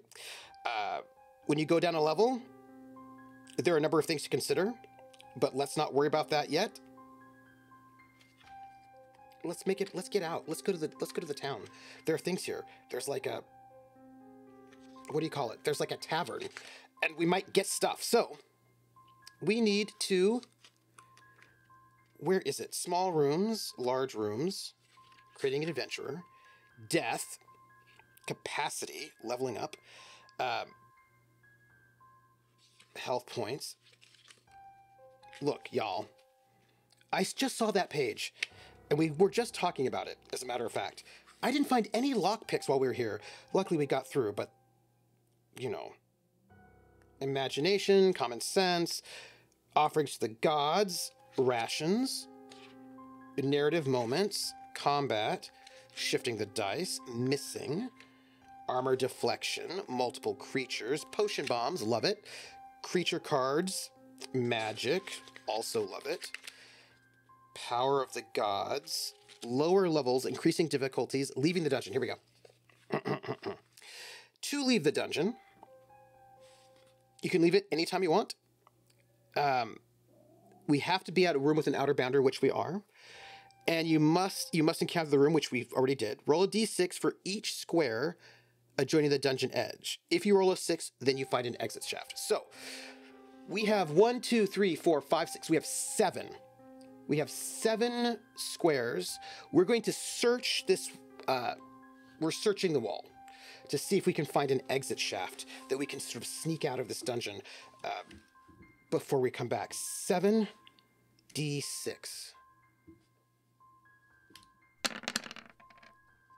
Yes. We find an exit shaft. Let us, if you do not mind, let us draw it. This exit shaft is here.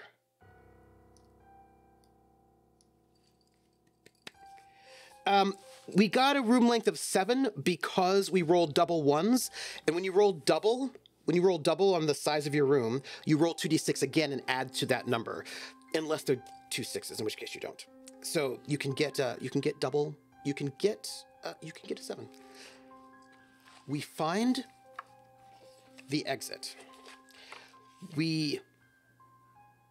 Testaklees gathers up all the things that he's found and heads out of the ventilation shaft, knowing he's going to have to come back in.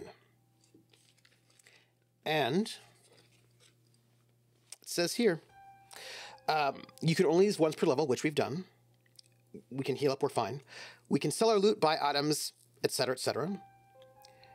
We can leave our loot in a secure location, head back, great. So, first things first, we liberated 1 prisoner. I'm so excited. Okay, we get to roll 1d6 to find out about the prisoner that we liberated. The old guy who's not the dad, we're still looking for the dad. We roll a 3.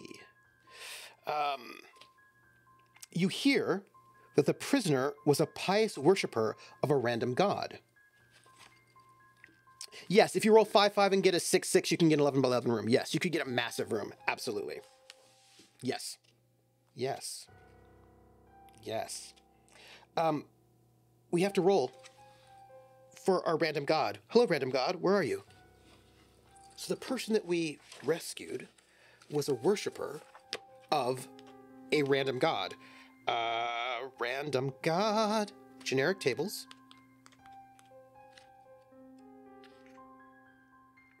Love this creepy music. Random lists. God table. 15. Let's find out. 1d6.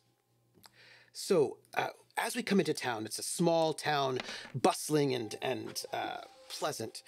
We learned that the old man that we rescued, while not the father of the woman, was, however, a very pious worshiper of Radhasena the Redix. Radhasena the Redix. And I get a favor point for that god. Let's find out something about Radhasena. Oh, by the way, since we're no longer in the dungeon at the moment, I can probably bring us here. Let's, Radhasena the Redix. That is not what I wanted. There we go.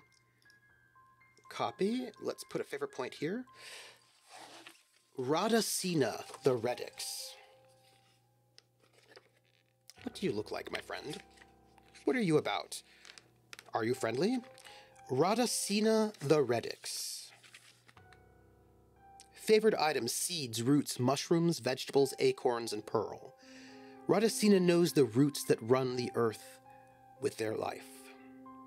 A beautiful young woman covered in roots and run through with veins. Oh, hey, that's cool. That's cool. I can take that. So we can visit the market. We can visit the engraver, the herbalist. We can buy rations. We can go to the tavern. So we have a day and a night is what it looks like. Oh, okay. All right. We're going to deal with this before we go. I'm very excited.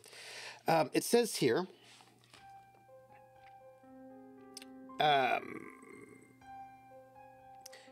there are a number of places you can visit while in town. Oh, by the way, we get rid of this liberated prisoner token. Great. Due to the time allowance, you can only visit each location once, and then either the tavern or temple that evening. So either tavern or temple, but not both. So if we go to the market, you can visit the market to buy and sell a range of items. We do have some things we should probably sell. Also, it's no longer creepy, so we don't need creepy music. Let's get rid of creepy music. Done. Life is good. To sell all of your non-coin loot, first establish what you want to sell and its value. We have that silk cloak and leather gloves. We have some of these other things, but we might want to keep them. For your armor, make note of it. No, we don't want to do that. For miscellaneous items, calculate the total based on the value of miscellaneous items table, and then have it. Okay. Gems retain their full value. Scrolls, potions, etc. Half. Runes sell for 50. I don't have any runes. Traders in the stalls can be tough at times and generous at others. To see how effective your bartering skills are, roll 2d6. Add your adventurer level. Deduct your precision. And then consult the market bartering table. Let's barter. Let's do it. I don't know how great we're going to be at it, but 2d6. We roll a 12. That seems really good. We roll a 12. Add our level, so we're 13. Deduct your precision. I don't think I have any precision at the moment. I don't. Then consult the market bartering table. I rolled a 13, which means you did well and stood strong on a couple of deals. You add 10% of the sell price to the loot. Round it up. This is great. I get a plus. Okay, so we're going to be selling this, the silk cloak and leather gloves. We're not going to sell the gold amulet because it might be useful for us later. All the rest of that stuff I think we should keep with us. So we get a plus 10%. That's another 4. So we're going to get 50. I'm not going to round up. So we're going to get 52 silver coins, which is going to put us at 60, 70. We've got 70 silver coins, everybody. I'm feeling super rich, and I'm feeling like we could maybe get something. It does say round up. You're right. Thank you. You're right. Thank you. Thank you, Krellin. 73. All right, we've got 73 silver coins and 5 gold coins. We can buy stuff. We cannot level up yet because we only have, 30 experience points? I think that's where we ended up with. Where are we at? 30? Yeah, we only have 30 experience points. So we can't level up, sadly. We need 100 to level up, but I imagine that means we're going to level up on the next level, probably. We were pretty lucky. We didn't get a whole bunch of combat. It seemed like we were okay, but I feel like we could have better items. Sorry, I didn't cheat. Round it up. I rounded up. So you can buy items at the market. All types of armor, magic potions, and magic scrolls are available, but not other magic items. So look to the table codex for the items available. You must pay the full price listed for any items you buy. Miscellaneous items are also available for purchase. So you can visit the engraver and they will etch magical runes that you have found. I've not found any runes. You can visit the herbalist to buy and sell herbs. Oh, I don't think I want to sell any herbs. I might need them. I can buy rations. I have 3 right now. I don't think I need to buy any more rations, so I think that's okay. Oh, I should probably buy. Nah, I think I'm good. I don't think I need to buy any rations. Do I? No. But we can buy. Look, I think we should buy armor because if we have armor, that means because we can have 3 pieces of armor, and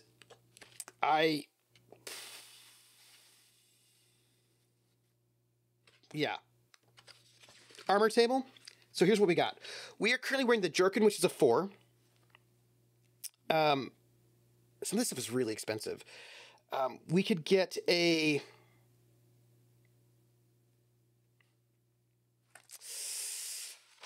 I'm going to double check our limits on armor just before we buy anything because I want to make sure we are okay.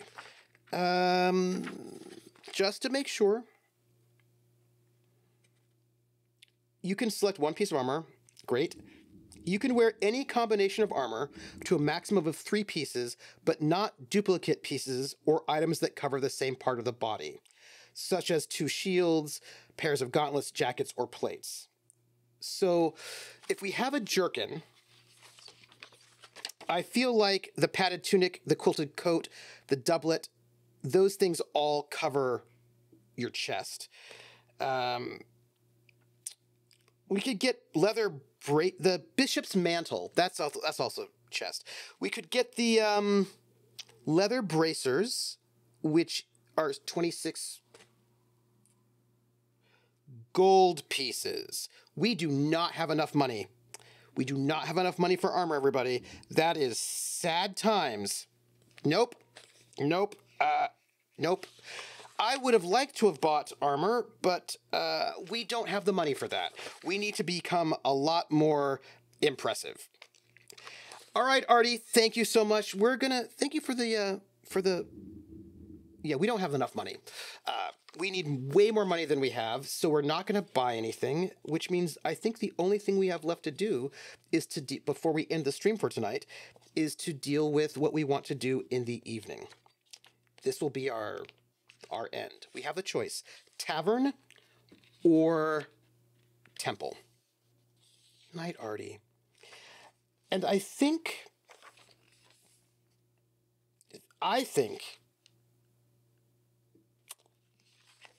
actually, we could either go to the tavern, listening to the gossip, or we can go and meditate at the temple. We have 2 favorite points already, which means maybe we don't... Oh, wait.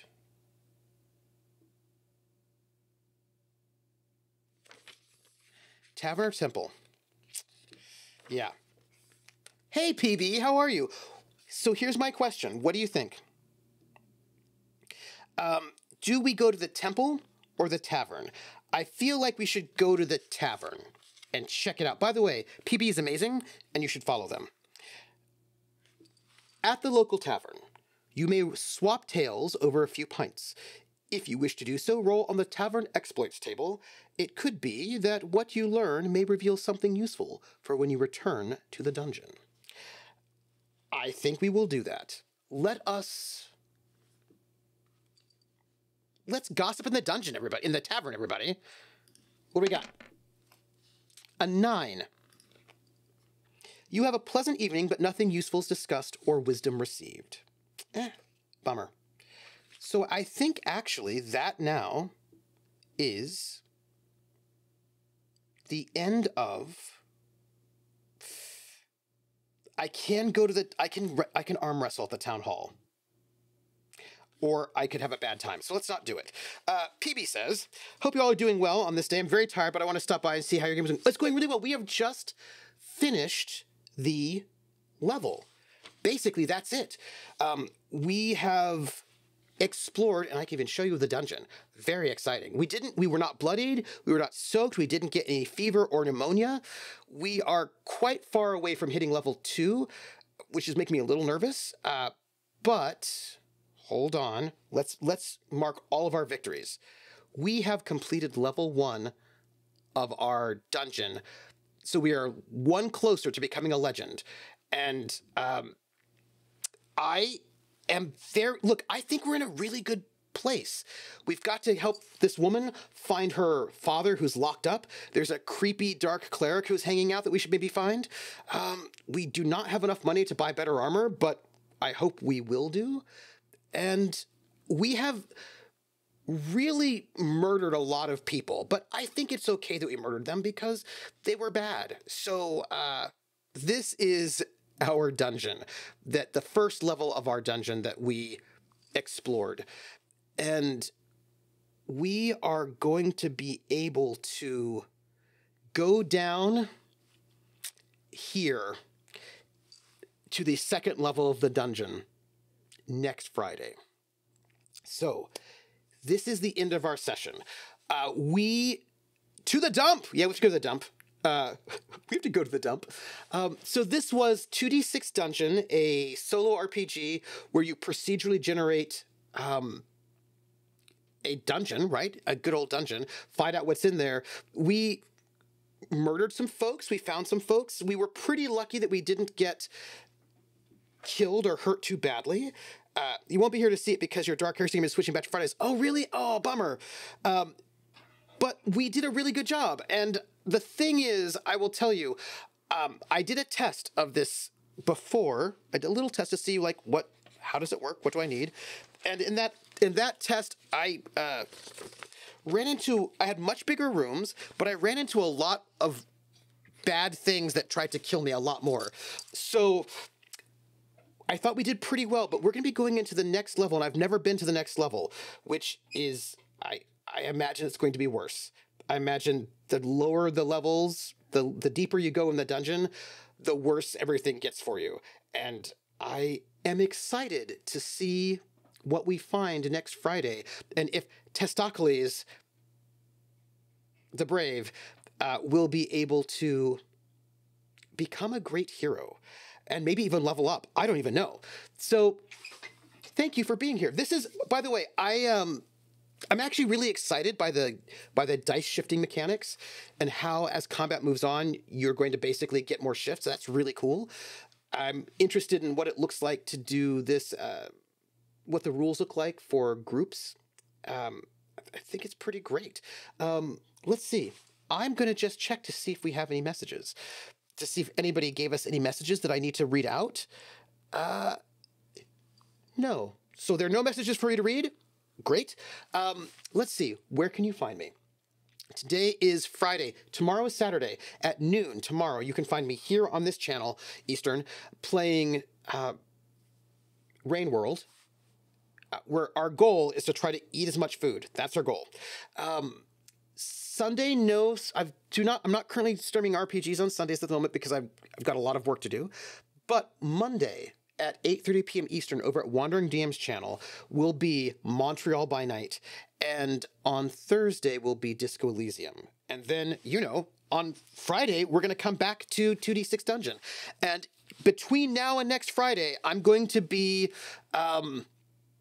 experimenting to see what I need to do to get some of this stuff back up and working.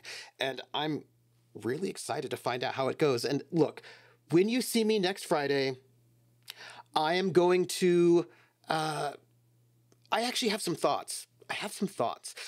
But I'm going to tell you, what I'm going to do is I'm going to get those macros working. I'm going to go and digitize the enemy cards so that we have them and you can see them. So I'm going to go and make some digital assets so that we can see what this looks like. And I'm going to get macros so that we can roll these dice and it'll be prettier looking. I'm going to work it out. It'll be fine. So thank you. Look, you know me. I love story. I love narrative. I love all of that. But I also am really grooving on this dungeon crawl. I'm excited to find out what happens. And I'm excited to make potions and make potion bombs. And there is Rain World tomorrow, Valtiel. Come and join me for Rain World. And I have made tuna casserole. I've got to cook food tomorrow, but it's a good moment. It's a good moment. I have gotten classes are prepped for the next 2 weeks. I've got to do a bunch of reading for next week, and I've got stuff like that to do, but I've got a little bit of extra space so that I can do some digitation, work out this 2D6 dungeon to make it even better and more exciting. And also, I get to work on this gladiator arena that I'm going to do for you all, and I get to work on finishing up the mixing for DJ Yakamama, and I get to get prepared for the next season of The Gamblers, which starts March 11th, I think, 8th or 11th, whatever that Friday is. So I've got, to get ready for all of that. So I'm really excited about having a little bit of breathing space to get some of that done and to get some of my work done. And so I will tell you, I'm a little overworked. They have me in way too many committees, but at this moment, with just this extra 2 days that I have, I'm feeling really good. And I really think I'm going to be able to create some really great things for you all. So I'm excited. And I want to thank you for being here and for watching the stream. And I want to thank especially one of our sponsors, Willen, who is on the sponsor tier at Patreon, which is at Academic Foxhole, which is $200, which will pay for 4 players for 1 week of a show. And I'm building up my funds because the summer was a little bit heavy, and we're coming back in with the Gambler pretty soon, and I want to be able to sort of get some extra shows in if we need them, and get some extra stuff I want to do. I want to get some. I want to make something really nice for a bunch of these things, and I'm excited for it. March 8th. Thank you, Rissa. March 8th is when we start up again with the Gamblers. I will say that we do have other things we have to do. Once everybody gets their time together, we have to finish up the Twilight Road, which should be 1 more session, and we have to finish up the Sandman, which should be 4 more sessions. And I want to run something and invite PB to play in it with me, but that'll be another time and another place. Oh, also, side note, I picked up, they have 2 new Gumshoe 1-to-1 games. One is a fantasy game, and one is a game where you're an investigative reporter trying to take down corrupt superheroes. So those things are all out there. And you can find me, right? YouTube is all of the VODs, also here on Twitch.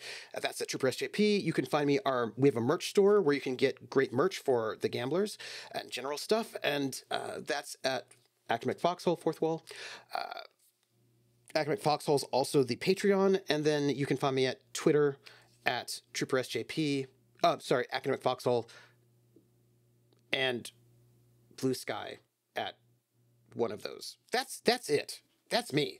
I'm going to take us to credits. So please enjoy the credits, and thank you all for being here. And the credits have all of our patrons, and I want to thank each and every patron who helps support the RPGs on this channel.